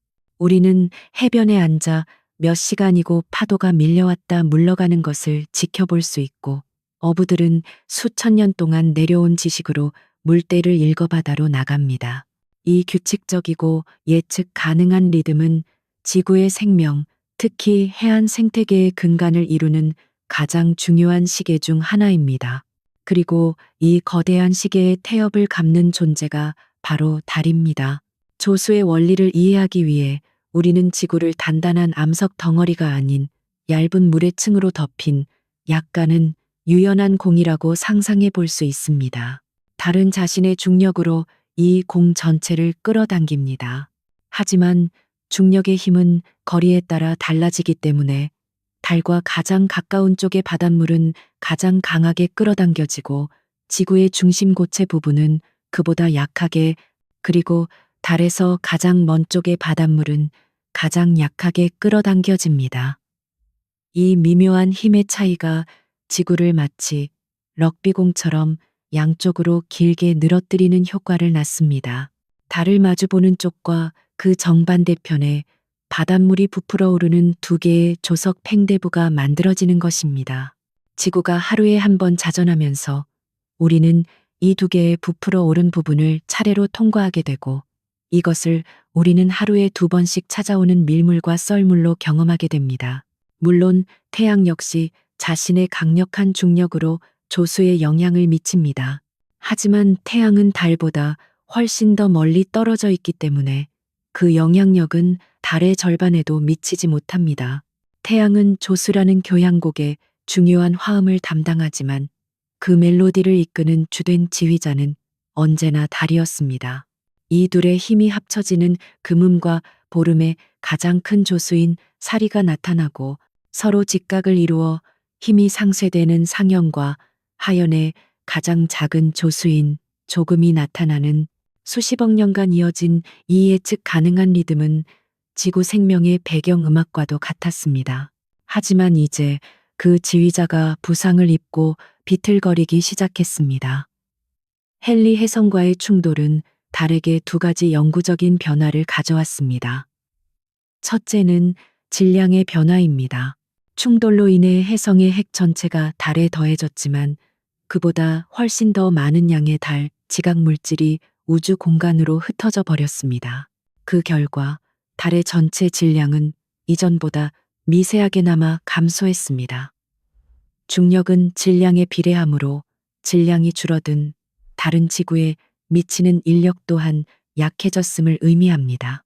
둘째는 궤도의 변화입니다. 충돌은 마치 거대한 망치가 달을 옆에서 내리친 것과 같은 효과를 낳았습니다. 이 충격은 달의 공전 속도와 방향에 미세한 변화를 주었고 그 결과 달의 궤도는 이전에 거의 원에 가까웠던 형태에서 더 찌그러진 타원 형태로 바뀌었습니다. 이것은 이제 달이 지구에 가장 가까워지는 지점, 근지점과 가장 멀어지는 지점, 원지점의 거리 차이가 이전보다 훨씬 더 커졌다는 것을 의미합니다. 또한 충돌의 여파로 달의 궤도는 미세하게 불안정해져 마치 상처 입은 새처럼 약간의 흔들림을 동반하게 되었습니다. 이 두 가지 변화는 지구의 조수 시스템에 즉각적이고 심대한 영향을 미치기 시작합니다. 우선 달의 질량이 전반적으로 감소했기 때문에 평균적인 조수간만의 차이는 줄어들게 됩니다. 이전에는 수미터에 달했던 해안의 밀물과 썰물의 높이 차이가 이제는 그보다 수십 센티미터 혹은 그 이상 줄어들 수 있습니다. 이것은 사소한 변화처럼 보일 수 있지만 수천 년 동안 특정 조수 범위에 완벽하게 적응해온 해안 생태계에게는 재앙과도 같은 소식입니다. 갯벌과 암초 지대에 사는 생물들. 예를 들어 개나 조개, 따개비 같은 것들은 생존을 위해 정확한 물의 높이와 노출 시간에 의존합니다. 하지만 이제 만조 때 물이 예전만큼 차지 않아 이전에는 물에 잠겼던 지역이 영원히 마른 땅으로 변해버릴 수 있습니다. 반대로 간조 때 물이 덜 빠져나가 햇볕을 쬐고 휴식을 취해야 할 생물들이 계속 물에 잠겨 있어야 할 수도 있습니다. 먹이 사슬의 가장 근본적인 이 영역에서 시작된 작은 혼란은 연쇄 반응을 일으켜 해안 생태계 전체를 뒤흔들게 될 것입니다. 하지만 더 큰 문제는 조수의 예측 불가능성입니다. 달의 새로운 타원 궤도는 지구의 조수 리듬을 완전히 새로운 혼돈의 춤으로 바꿔놓습니다. 달이 새로운 원지점, 즉 지구에서 가장 멀리 떨어진 지점을 통과할 때에는 약해진 중력으로 인해 조수간만의 차이가 거의 느껴지지 않을 정도로 미미해집니다. 바다는 마치 거대한 호수처럼 잔잔해지고 강 하구에서는 바닷물의 유입이 줄어들어 염분의 균형이 깨지게 됩니다. 반대로 달이 새로운 근지점, 즉 지구와 가장 가까운 지점을 통과할 때에는 상황이 완전히 달라집니다. 가까워진 거리 때문에 달의 중력은 비정상적으로 강해지고 이것이 태양의 인력과 겹쳐지는 날에는 이전에 인류가 한 번도 경험해보지 못했던 수준의 초월 조수, 차오쉐가 발생하게 됩니다. 해수면은 마치 거대한 생물이 숨을 들이쉬듯 부풀어 올라 해안 도시의 방파제를 가볍게 넘고 저지대 마을과 농경지를 집어삼킬 것입니다. 이러한 극단적인 만조는 이전의 그 어떤 기록보다도 높을 것이며 가장 정교한 컴퓨터 모델로도 그 정확한 높이와 시간을 예측하기가 매우 어려워집니다. 수천 년간 인류가 믿어왔던 조수표는 이제 한낱 휴지 조각이 되어버렸습니다. 어부들은 언제 바다로 나가야 할지 알 수 없게 되고, 항구에서는 거대한 화물선들이 예측 불가능한 물의 높이 때문에 발이 묶입니다. 해안에 위치한 원자력 발전소와 산업단지들은 이전의 설계 기준을 훨씬 뛰어넘는 해일과도 같은 조수에 속수무책으로 노출됩니다. 지구의 가장 안정적이었던 시계가 고장 나버린 것입니다. 이것은 우리에게 조석 마찰이라는 지구와 달의 아주 오래된 상호작용에 대해 다시 생각하게 합니다. 지구 위에서 조석 팽대부가 움직일 때 그 거대한 물의 흐름은 해저면과의 마찰을 일으킵니다. 이 마찰은 아주 미미하지만 수십억 년 동안 끊임없이 지구의 자전 속도를 늦추는 브레이크 역할을 해왔습니다. 아주 먼 옛날 지구의 하루는 지금보다 훨씬 짧았지만 이 조석 마찰 덕분에 서서히 느려져 지금의 24시간이 된 것입니다. 그리고 에너지는 보존되어야 하므로 지구가 잃어버린 자전 에너지는 달에게 전달되어 달을 아주 조금씩 1년에 약 4cm씩 우리에게서 멀어지게 만들었습니다. 이것이 바로 지구와 달이 수십억 년 동안 쳐온 느리고 우아한 이별의 춤이었습니다. 하지만 충돌은 이 느리고 점진적인 과정을 한순간에 뒤엎어 버렸습니다. 달의 새로운 궤도와 지구의 불규칙해진 조수는 이 조석 마찰의 양과 패턴을 완전히 바꿔놓았습니다. 이제 지구의 자전 속도는 예전처럼 일정하게 느려지는 것이 아니라 불규칙하게 변동할 수 있습니다. 이것은 우리의 시간 측정 시스템에 미세하지만 심각한 혼란을 야기할 수 있으며 장기적으로는 지구의 기후 패턴에도 예측하지 못했던 영향을 미칠 수 있습니다. 수십억 년간 이어진 안정적인 관계가 단 한 번의 외부 충격으로 인해 혼돈의 소용돌이 속으로 빠져든 것입니다. 이 균형을 잃은 조수의 춤은 우리에게 자연의 항상성에 대한 근본적인 질문을 던집니다. 우리는 지구의 시스템이 언제나 안정적인 상태를 유지하려는 경향이 있다고 믿어왔습니다. 하지만 어쩌면 안정성이야말로 예외적인 상태이고 혼돈과 변화가 우주의 더 보편적인 법칙은 아닐까요? 인류가 문명을 이룩한 지난 1만 년의 홀로세는 지질학적으로 유례 없이 안정적인 시기였습니다. 우리는 어쩌면 이 행운의 시기에 태어나 그것이 영원할 것이라고 착각하며 살아온 것인지도 모릅니다. 이제 해안가의 사람들은 더 이상 바다를 예측 가능한 친구로 여기지 못합니다. 바다는 변덕스럽고 위험한 길들일 수 없는 존재가 되었습니다. 사람들은 해안선을 따라 더 높은 방벽을 쌓고 어떤 이들은 아예 삶의 터전을 내륙으로 옮겨야만 할 것입니다. 이 모든 변화에 적응하는 과정은 수세대에 걸친 고통과 혼란을 동반할 것입니다. 다음 장에서는 하늘과 바다의 변화가 마침내 우리 인간의 내면, 즉 우리의 문화와 신화, 그리고 과학의 어떤 새로운 밤하늘의 모습을 비추게 될지 이야기해 보겠습니다.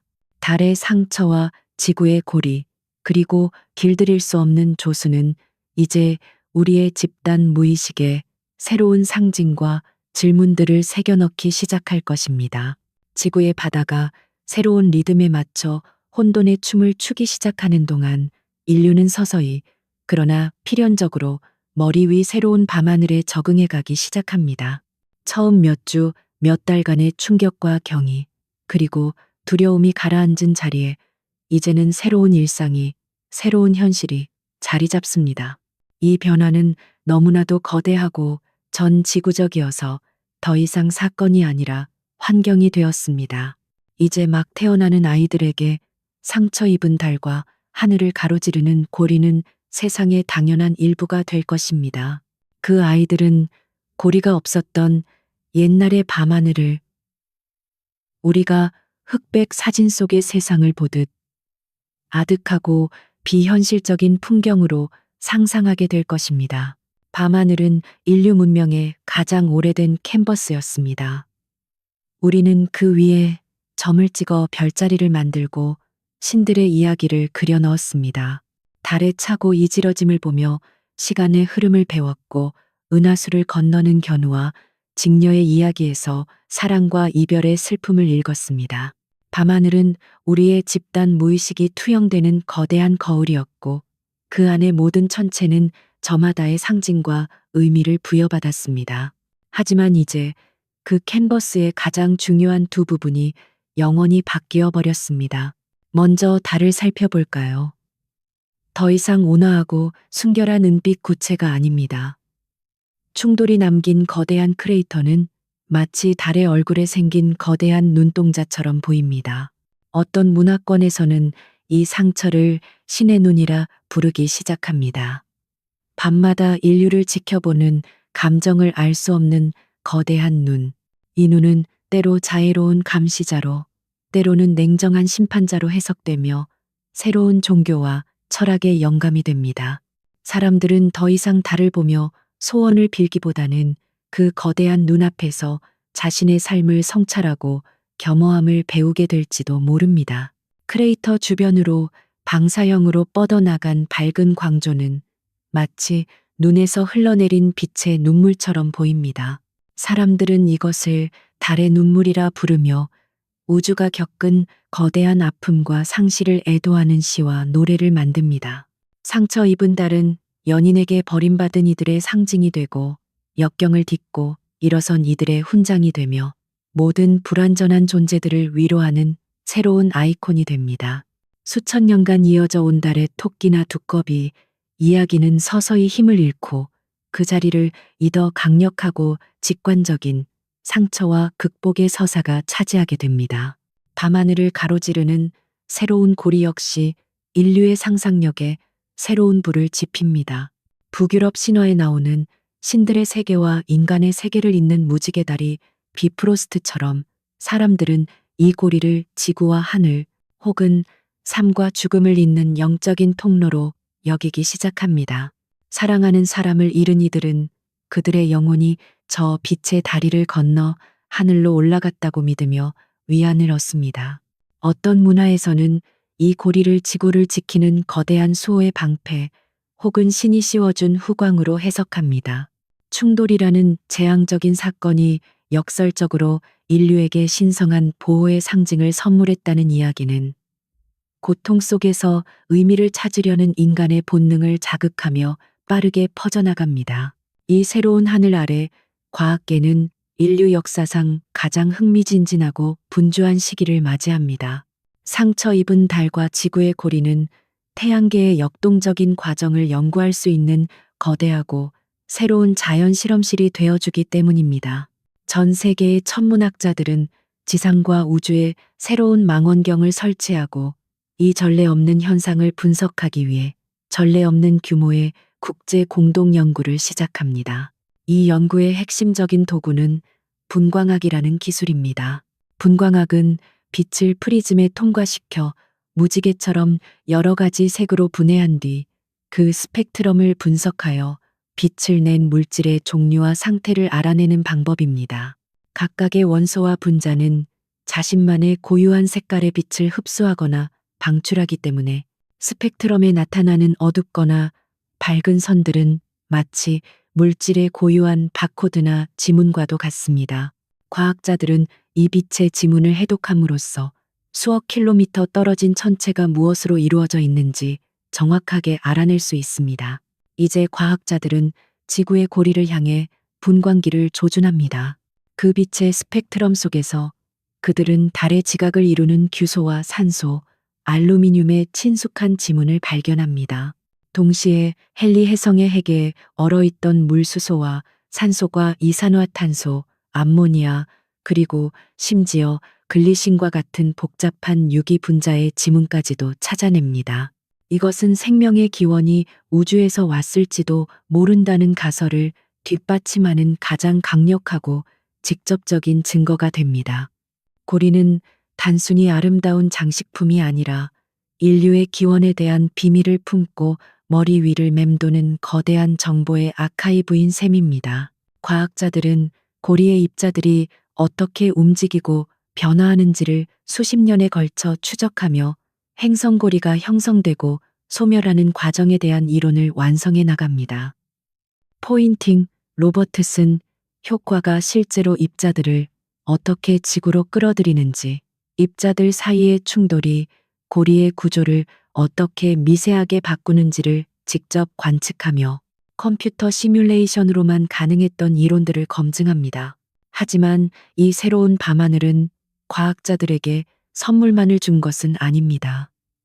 심각한 도전 과제도 함께 안겨주었습니다. 하늘을 가로지르는 고리와 대기 상층부로 끊임없이 유입되는 미세먼지들은 새로운 종류의 광공해를 만들어냅니다. 고리가 반사하는 빛과 먼지에 의해 산란되는 태양빛 때문에 밤하늘 전체가 이전보다 훨씬 밝아졌습니다. 이 때문에 아주 멀리 떨어진 희미한 은하나 성운을 관측하는 것은 지상 망원경으로는 거의 불가능에 가까워집니다. 인류는 바로 머리 위에 경이로운 현상을 얻은 대가로 더 깊은 우주를 바라보는 창문의 일부를 잃게 된 것입니다. 이러한 한계는 역설적으로 우주 탐사에 대한 새로운 동력을 불어넣습니다. 과학자들은 이 빛의 장막을 벗어나 더 선명한 우주를 보기 위해 달의 뒷면이나 지구, 달, 라그랑주 점에 새로운 세대의 우주 망원경을 건설하려는 야심찬 계획들을 추진하기 시작합니다. 상처 입은 달은 이제 단순한 관측의 대상을 넘어 인류가 더 깊은 우주로 나아가기 위한 새로운 전초기지가 되는 것입니다. 이 모든 문화적, 과학적 변화의 기저에는 인류의 우주관에 대한 근본적인 전환이 자리 잡고 있습니다. 충돌 이전의 인류에게 하늘은 대체로 불변의 존재였습니다. 별들은 정해진 길을 따라 움직이고 달은 예측 가능한 주기에 따라 모습을 바꿀 뿐이었습니다. 하늘은 영원함과 안정성의 상징이었고 변화무쌍한 지상의 삶과 대비되는 절대적인 기준점이었습니다. 하지만 이제 인류는 매일 밤 우주가 결코 안정적이거나 안전한 장소가 아님을 목격합니다. 하늘은 언제든지 변할 수 있으며 상상할 수 없는 규모의 폭력과 창조가 동시에 일어나는 역동적인 무대라는 것을 깨닫게 됩니다. 달의 상처는 우주의 무심함과 그 안에 떠 있는 지구라는 행성의 연약함을 상기시키는 영원한 증표가 됩니다. 이러한 깨달음은 처음에는 깊은 실존적 불안감을 가져올 수 있습니다. 우리가 믿었던 영원한 질서가 사실은 일시적인 평형 상태에 불과했다는 사실은 우주 속에서 인류의 위치를 더욱 왜소하고 보잘것없게 느끼게 만들 수 있습니다. 하지만 시간이 흐르면서 이 불안감은 새로운 형태의 경이로움과 겸손함, 그리고 책임감으로 서서히 바뀌어갈 것입니다. 우주가 변화무쌍하다는 것은 바로 지금 우리가 살고 있는 이 순간, 이 안정된 지구가 얼마나 기적적이고 소중한지를 역설적으로 증명하기 때문입니다. 우리는 더 이상 우주를 당연하게 여기지 않고 이 작은 푸른 행성이 제공하는 찰나의 안식에 대해 깊은 감사를 느끼게 될 것입니다. 이 새로운 우주관은 인류를 더 현명하게 만들 수 있을까요? 하늘의 상처를 보며 지구의 상처를 돌아보고 행성적 재앙의 가능성을 인지하며 인류가 스스로 만들어내는 위기 기후 변화나 핵전쟁 같은 에 대해 더 진지하게 대처하게 될까요? 우리는 그 답을 알 수 없습니다. 하지만 한 가지는 분명합니다. 인류는 더 이상 예전과 같은 방식으로 하늘을 그리고 자기 자신을 바라볼 수 없게 되었다는 것입니다. 다음 장에서는 이 모든 변화의 파도가 마침내 지구의 생명 그 자체, 즉 진화의 긴 강물에 어떤 새로운 방향을 제시하게 될지, 상처 입은 달 아래에서 살아가는 생명체들의 먼 미래를 상상해 보겠습니다. 이제 우리는 시간의 강을 따라 아주 멀리 여행을 떠나야 합니다. 우리의 상상력을 수십 년이나 수백 년이 아닌 수천 년, 수만 년, 그리고 수백만 년의 미래로 보내야 합니다. 상처 입은 달과 지구의 고리가 만들어낸 새로운 신화와 과학은 이제 인류의 고대사가 되었습니다. 인류는 어쩌면 이 새로운 환경에 적응하여 번성했을 수도, 혹은 스스로의 어리석음이나 우주의 또 다른 변덕으로 인해 이미 지구의 무대에서 사라졌을지도 모릅니다. 하지만 우리의 주인공은 더 이상 인류가 아닙니다. 이 장의 진정한 주인공은 더 크고 더 오래되었으며 더 강인한 존재, 바로 지구의 생명 그 자체입니다. 수백만 년이라는 시간은 지질학적 관점에서는 눈 깜빡할 사이에 불과할지 모르지만 진화의 관점에서는 새로운 세계를 빚어내기에 충분한 시간입니다. 헨리 혜성과 달의 충돌은 지구 생명의 진화라는 거대한 책에 새로운 장을 여는 거대한 사건, 즉 구두점을 찍었습니다. 진화생물학에서는 단속 평형설이라는 이론이 있습니다. 이 이론은 생명의 진화가 항상 느리고 점진적으로 일어나는 것이 아니라 대부분의 기간 동안 거의 변화가 없는 안정된 상태, 평형을 유지하다가 급격한 환경 변화와 같은 사건이 발생하면 아주 짧은 기간 동안 폭발적인 종의 분화와 견화 단속가 일어난다고 설명합니다. 충돌은 바로 이 진화의 시계를 다시 맞추고 모든 생명체에게 새로운 규칙을 제시한 역사상 가장 거대한 단속 사건 중 하나였습니다.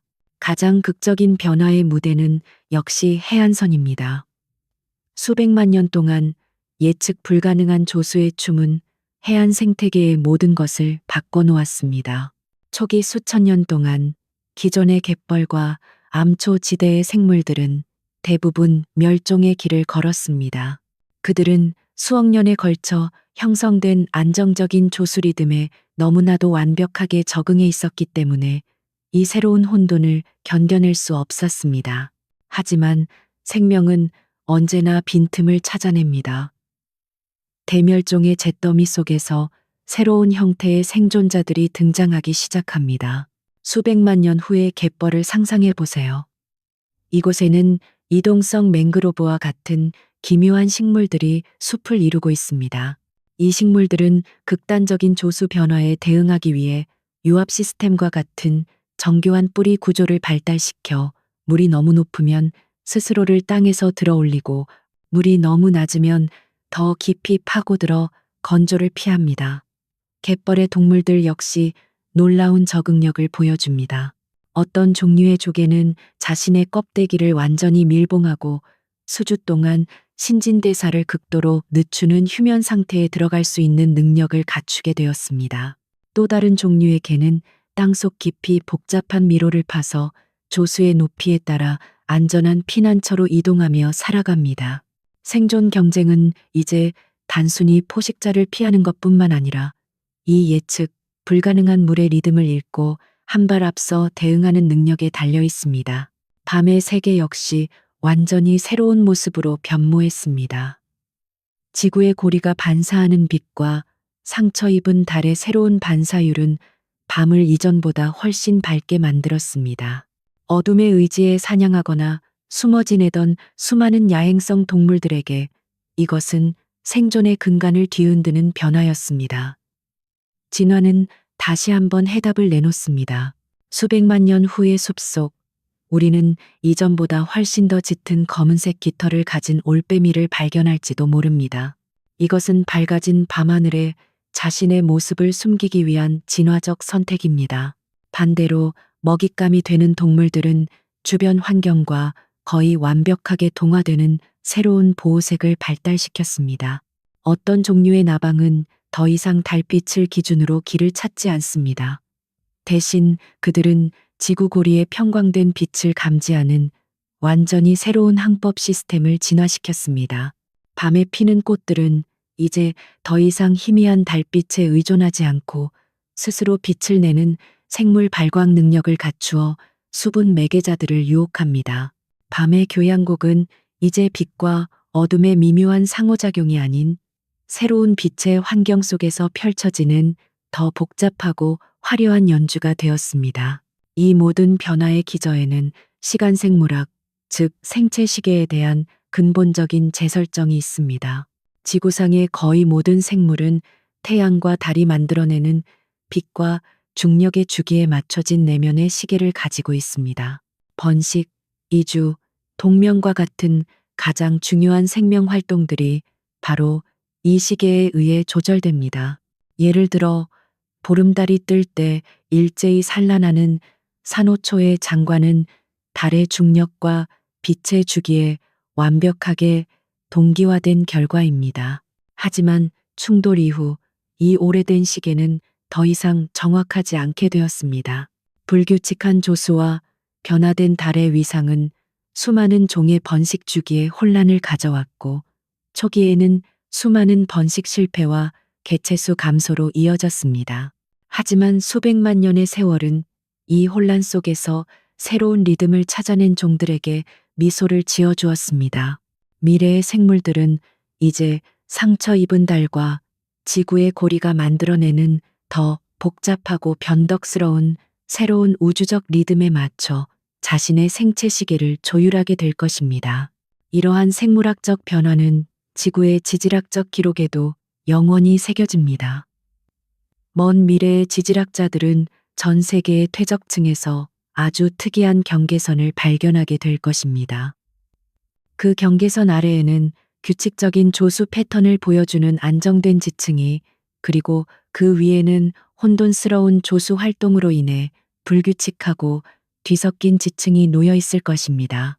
그리고 그 경계선 바로 위에는 수만 년에 걸쳐 지구로 쏟아져 내린 먼지와 다이아몬드의 비, 즉 고리의 잔해가 남긴 이리듐이나 특정 동위원소가 풍부한 얇은 먼지층이 전 지구적으로 발견될 것입니다.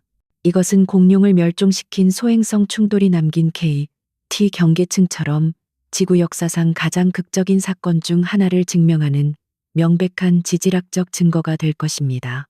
또한 변화된 조석 마찰은 지구의 자전 속도에도 장기적인 변화를 가져옵니다. 수백만 년의 시간이 흐르는 동안 지구의 하루 길이는 이전의 과학자들이 예측했던 것과는 다른 방식으로, 어쩌면 더 빠르거나 혹은 더 느리게 불규칙하게 변해갔을 것입니다. 하루의 길이 변화는 지구 전체의 기후 시스템, 대기의 순환과 해류의 흐름에 영향을 미치는 가장 근본적인 변수 중 하나입니다. 충돌은 단지 하늘과 바다뿐만 아니라 행성 전체의 물리적 운명을 새로운 경로 위에 올려놓은 것입니다. 이 모든 것을 지켜보며 우리는 생명의 본질에 대한 깊은 질문에 다다릅니다. 이 거대한 변화는 수많은 종에게 고통과 멸종을 가져왔습니다. 하지만 동시에 그것은 이전에 존재하지 않았던 새로운 종과 새로운 생존 전략, 새로운 아름다움을 탄생시키는 원동력이 되었습니다. 그렇다면 생명의 궁극적인 목적은 단순히 현재 상태를 유지하며 살아남는 것일까요? 아니면 기존의 것들을 희생하는 한이 있더라도 끊임없이 새로운 가능성을 탐험하고 더 다양한 형태로 자신을 발현하는 것일까요? 어쩌면 생명이라는 거대한 시스템 전체의 관점에서 보면 안정성이야말로 일종의 정체 상태일지도 모릅니다. 거대한 위기는 비록 개별 생명체에게는 비극일지라도 시스템 전체를 더 높은 차원의 복잡성과 회복 탄력성을 가진 단계로 나아가게 하는 필수적인 과정일 수 있습니다. 충돌이라는 거대한 시련을 겪고 난 후에 지구 생태계는 이전보다 더 강하고 더 다양하며 더 예측 불가능한 아름다움을 지니게 되었을지도 모릅니다. 상처 입은 달 아래 지구의 생명은 슬픔과 상실을 딛고 가장 눈부신 창의성을 발휘하여 새로운 세상에 적응해냈습니다. 이제 우리의 긴 여정은 마지막 장을 향해 갑니다. 이 모든 사건이 남긴 우주적 침묵 속에서 우리는 어떤 메아리를 듣게 될까요? 이 장엄한 서사가 우리 자신, 즉 우주 속의 한 점 먼지 위에서 잠시 존재했다. 사라지는 우리 자신에 대해 궁극적으로 무엇을 말해주는지 마지막 명상의 시간을 갖도록 하겠습니다.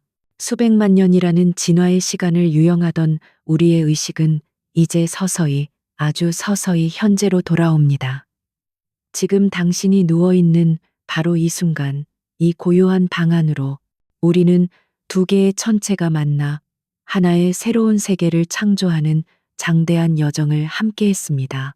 태양계의 가장 깊은 어둠 속에서 깨어난 한 나그네의 이야기에서부터 그 나그네를 자신의 품으로 끌어안은 오래된 수호자의 이야기까지, 우리는 중력이라는 보이지 않는 실이 어떻게 두 운명을 하나로 엮어내는지를 지켜보았고, 그 만남이 만들어낸 눈부신 빛의 향연을 목격했습니다. 우리는 달의 얼굴에 영원한 상처가 새겨지는 것을 보았고, 그 상처의 파편들이 지구의 밤하늘에 잠시 머무는 아름다운 고리가 되는 것을 보았습니다. 우리는 지구의 바다가 그 오래된 리듬을 잃고 혼돈의 춤을 추기 시작하는 것을 느꼈고, 그 변화가 인류의 신화와 과학, 그리고 영혼에 얼마나 깊은 흔적을 남기는지를 성찰했습니다. 그리고 마침내 우리는 그 모든 혼돈 속에서 지구의 생명이 어떻게 새로운 길을 찾아내고 상처 입은 달 아래에서 새로운 형태의 아름다움을 피워내는지를 상상해 보았습니다. 이 기나긴 이야기의 끝에서 우리는 무엇을 얻었을까요? 이 거대한 우주적 사건은 지금 이불 속에서 고요히 숨쉬고 있는 우리 자신에게 궁극적으로 무엇을 말해주고 있을까요? 이 모든 것의 끝에는 우주의 가장 근본적인 법칙 중 하나인 엔트로피의 법칙과 시간의 화살에 대한 깊은 명상이 기다리고 있습니다. 과학자들은 우주가 전체적으로 질서 있는 상태에서 무질서한 상태로, 즉 엔트로피가 증가하는 방향으로만 흘러간다고 말합니다. 시간의 화살은 언제나 과거에서 미래로 한 방향으로만 날아갈 뿐 결코 되돌아오지 않습니다. 헨리 해성과 달의 충돌은 이 엔트로피 증가의 법칙을 보여주는 가장 완벽하고 장엄한 예시입니다. 잘 정돈된 구조를 가지고 있던 두 개의 천체, 즉 해성의 핵과 달의 지각은 충돌을 통해 산산이 부서져 훨씬 더 무질서한 상태인 파편 구름과 거대한 크레이터로 변했습니다. 이것은 마치 잘 지어진 모래성이 파도에 휩쓸려 무작위의 모래알로 흩어지는 것과 같습니다. 우주의 거대한 흐름 속에서 질서는 예외적인 것이며 무질서야말로 보편적인 목적지입니다. 하지만 여기 아름다운 역설이 존재합니다. 그 거대한 무질서의 폭발 속에서 우리는 새로운 형태의 질서와 아름다움이 탄생하는 것을 목격했습니다. 혼돈의 파편 구름은 지구의 중력 아래 정렬되어 섬세하고 아름다운 고리를 만들었고, 예측 불가능해진 조수는 해안 생태계에 새로운 형태의 생명체들이 진화할 수 있는 무대를 제공했습니다. 이것은 마치 부서진 모래성의 젖은 모래 위에서 아이들이 다시 새로운 모양의 작은 조각품들을 빚어내는 것과 같습니다. 우주는 전체적으로 무질서를 향해 나아가지만 그 과정 속에서 국소적으로, 그리고 일시적으로는 이전보다 훨씬 더 복잡하고 경이로운 구조들을 끊임없이 창조해냅니다. 생명 그 자체가 바로 이 역설의 가장 위대한 증거입니다. 생명은 주변 환경의 에너지를 이용하여 자신의 내부 질서를 유지하고 발전시키는 엔트로피의 흐름을 거스르는 기적적인 존재입니다.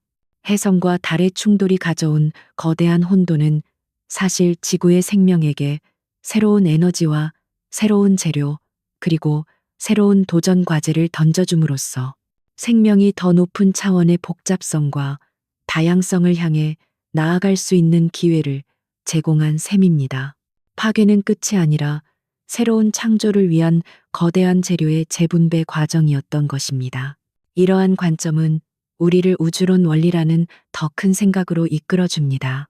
이 원리는 아주 거대한 규모에서 바라볼 때 우주는 어느 방향으로 보나, 어느 위치에서 보나 대체로 똑같은 모습을 하고 있다는 생각입니다. 우리가 목격한 이 모든 사건들, 즉 달의 상처와 지구의 고통, 그리고 생명의 투쟁은 우리에게는 우주 전체의 운명이 걸린 것처럼 느껴졌지만, 사실은 은하수 은하의 아주 작은 구석, 그 안에서도 먼지 한 톨에 불과한 태양계라는 작은 동네에서 일어난 지극히 국소적인 사건에 불과합니다. 지금 이 순간에도 저 멀리 우리가 볼 수 없는 다른 은하들 속에서는 셀 수 없이 많은 별들이 태어나고 죽어가고 있으며 행성들이 충돌하고 새로운 생명이 탄생하거나 혹은 사라져가고 있을 것입니다. 우리의 드라마는 우주라는 거대한 도서관에 꽂힌 수십억 권의 책들 중 그저 한 권의 책에 적힌 짧은 구절과도 같습니다. 이 사실이 우리를 허무하게 만들까요?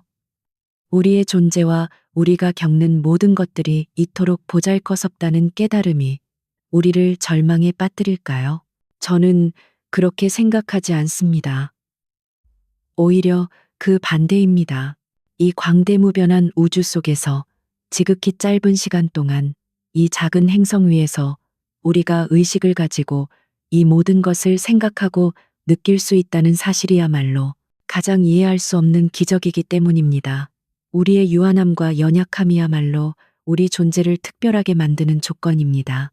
이 이야기는 결국 우리에게 더 섭슴의 가치에 대해 말해주고 있습니다. 우리의 삶도, 우리가 사랑하는 모든 것들도, 심지어 우리가 발 딛고 서 있는 이 행성의 밤하늘조차도 영원하지 않습니다. 모든 것은 변하고 언젠가는 사라집니다. 우리는 이 사실을 두려워하며 영원한 것을 갈망할 수도 있습니다. 하지만 헨리 해성과 달의 이야기를 통해 우리는 변화야말로 우주의 본질이며 사라짐이야말로 아름다움의 일부라는 것을 배울 수 있습니다. 잠시 동안만 존재했던 지구의 고리가 영원한 토성의 고리보다 더 애틋하게 느껴지는 것처럼 우리의 유한한 삶 역시 그 자체로 완결된 소중한 한 편의 시가 될 수 있습니다. 이제 당신의 의식을 다시 당신의 숨결로 가져오세요. 들이쉬고 내쉬고 당신의 심장은 당신만의 고유한 리듬으로 뛰고 있고 당신의 삶이라는 이야기는 지금 이 순간에도 쓰이고 있습니다. 당신의 하루에 어떤 충돌이 있었든 어떤 상처가 남았든 그것은 당신 이야기의 끝이 아닙니다. 그것은 새로운 질서와 새로운 아름다움을 만들어낼 수 있는 소중한 재료가 될 수 있습니다. 당신의 내면에는 지구의 생명이 수십억 년간 그래왔던 것처럼 어떤 혼돈 속에서도 새로운 길을 찾아내는 놀라운 회복 탄력성과 창의성이 잠재되어 있습니다. 우리는 우주적 침묵 속에서 하나의 메아리를 듣습니다. 그것은 두려워하지 말라는 속삭임입니다. 변화를 받아들이고 더 섭슴을 사랑하며 지금 이 순간의 기적을 온전히 느끼라는 부드러운 초대입니다. 상처 입은 달이 새로운 아름다움을 갖게 된 것처럼 당신의 상처 역시 당신을 더 깊고 더 지혜로운 존재로 만들어줄 수 있습니다. 우리의 긴 여정은 여기서 끝이 납니다. 하지만 당신의 여정은 계속됩니다. 부디 이 이야기가 당신이 내일 아침 새로운 태양을 맞이할 때 세상을 조금 더 크고 조금 더 너그러운 눈으로 바라볼 수 있는 작은 선물이 되었기를 바랍니다.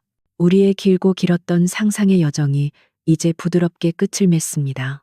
우리는 함께 태양계의 가장 먼 곳에서부터 시작하여 중력의 춤을 추고 빛의 탄생을 목격했으며 시간의 강을 건너 수백만 년의 미래까지 여행했습니다.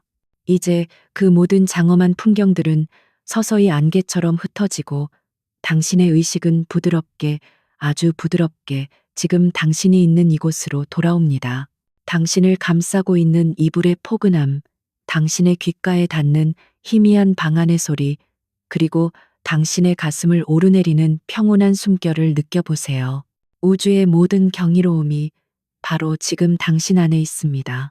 마지막으로 한 번 더 여쭤보고 싶네요. 지금 당신이 머무는 곳은 어디인가요? 그곳의 시간은 지금 이 순간 어떻게 흐르고 있나요? 당신의 대답이 무엇이든 이 이야기가 그 시간과 공간 속에서 작은 평온의 섬이 되었기를 바랍니다. 만약 이 여정이 좋으셨다면 조용히 좋아요를 눌러주시고 채널을 구독해 주시는 것을 잊지 말아주세요. 당신의 작은 손길이 또 다른 지친 영혼에게 이 안식처를 안내해 줄 수 있습니다. 편안히 주무세요. 나의 동반자여. 당신이 언제 어디에 있든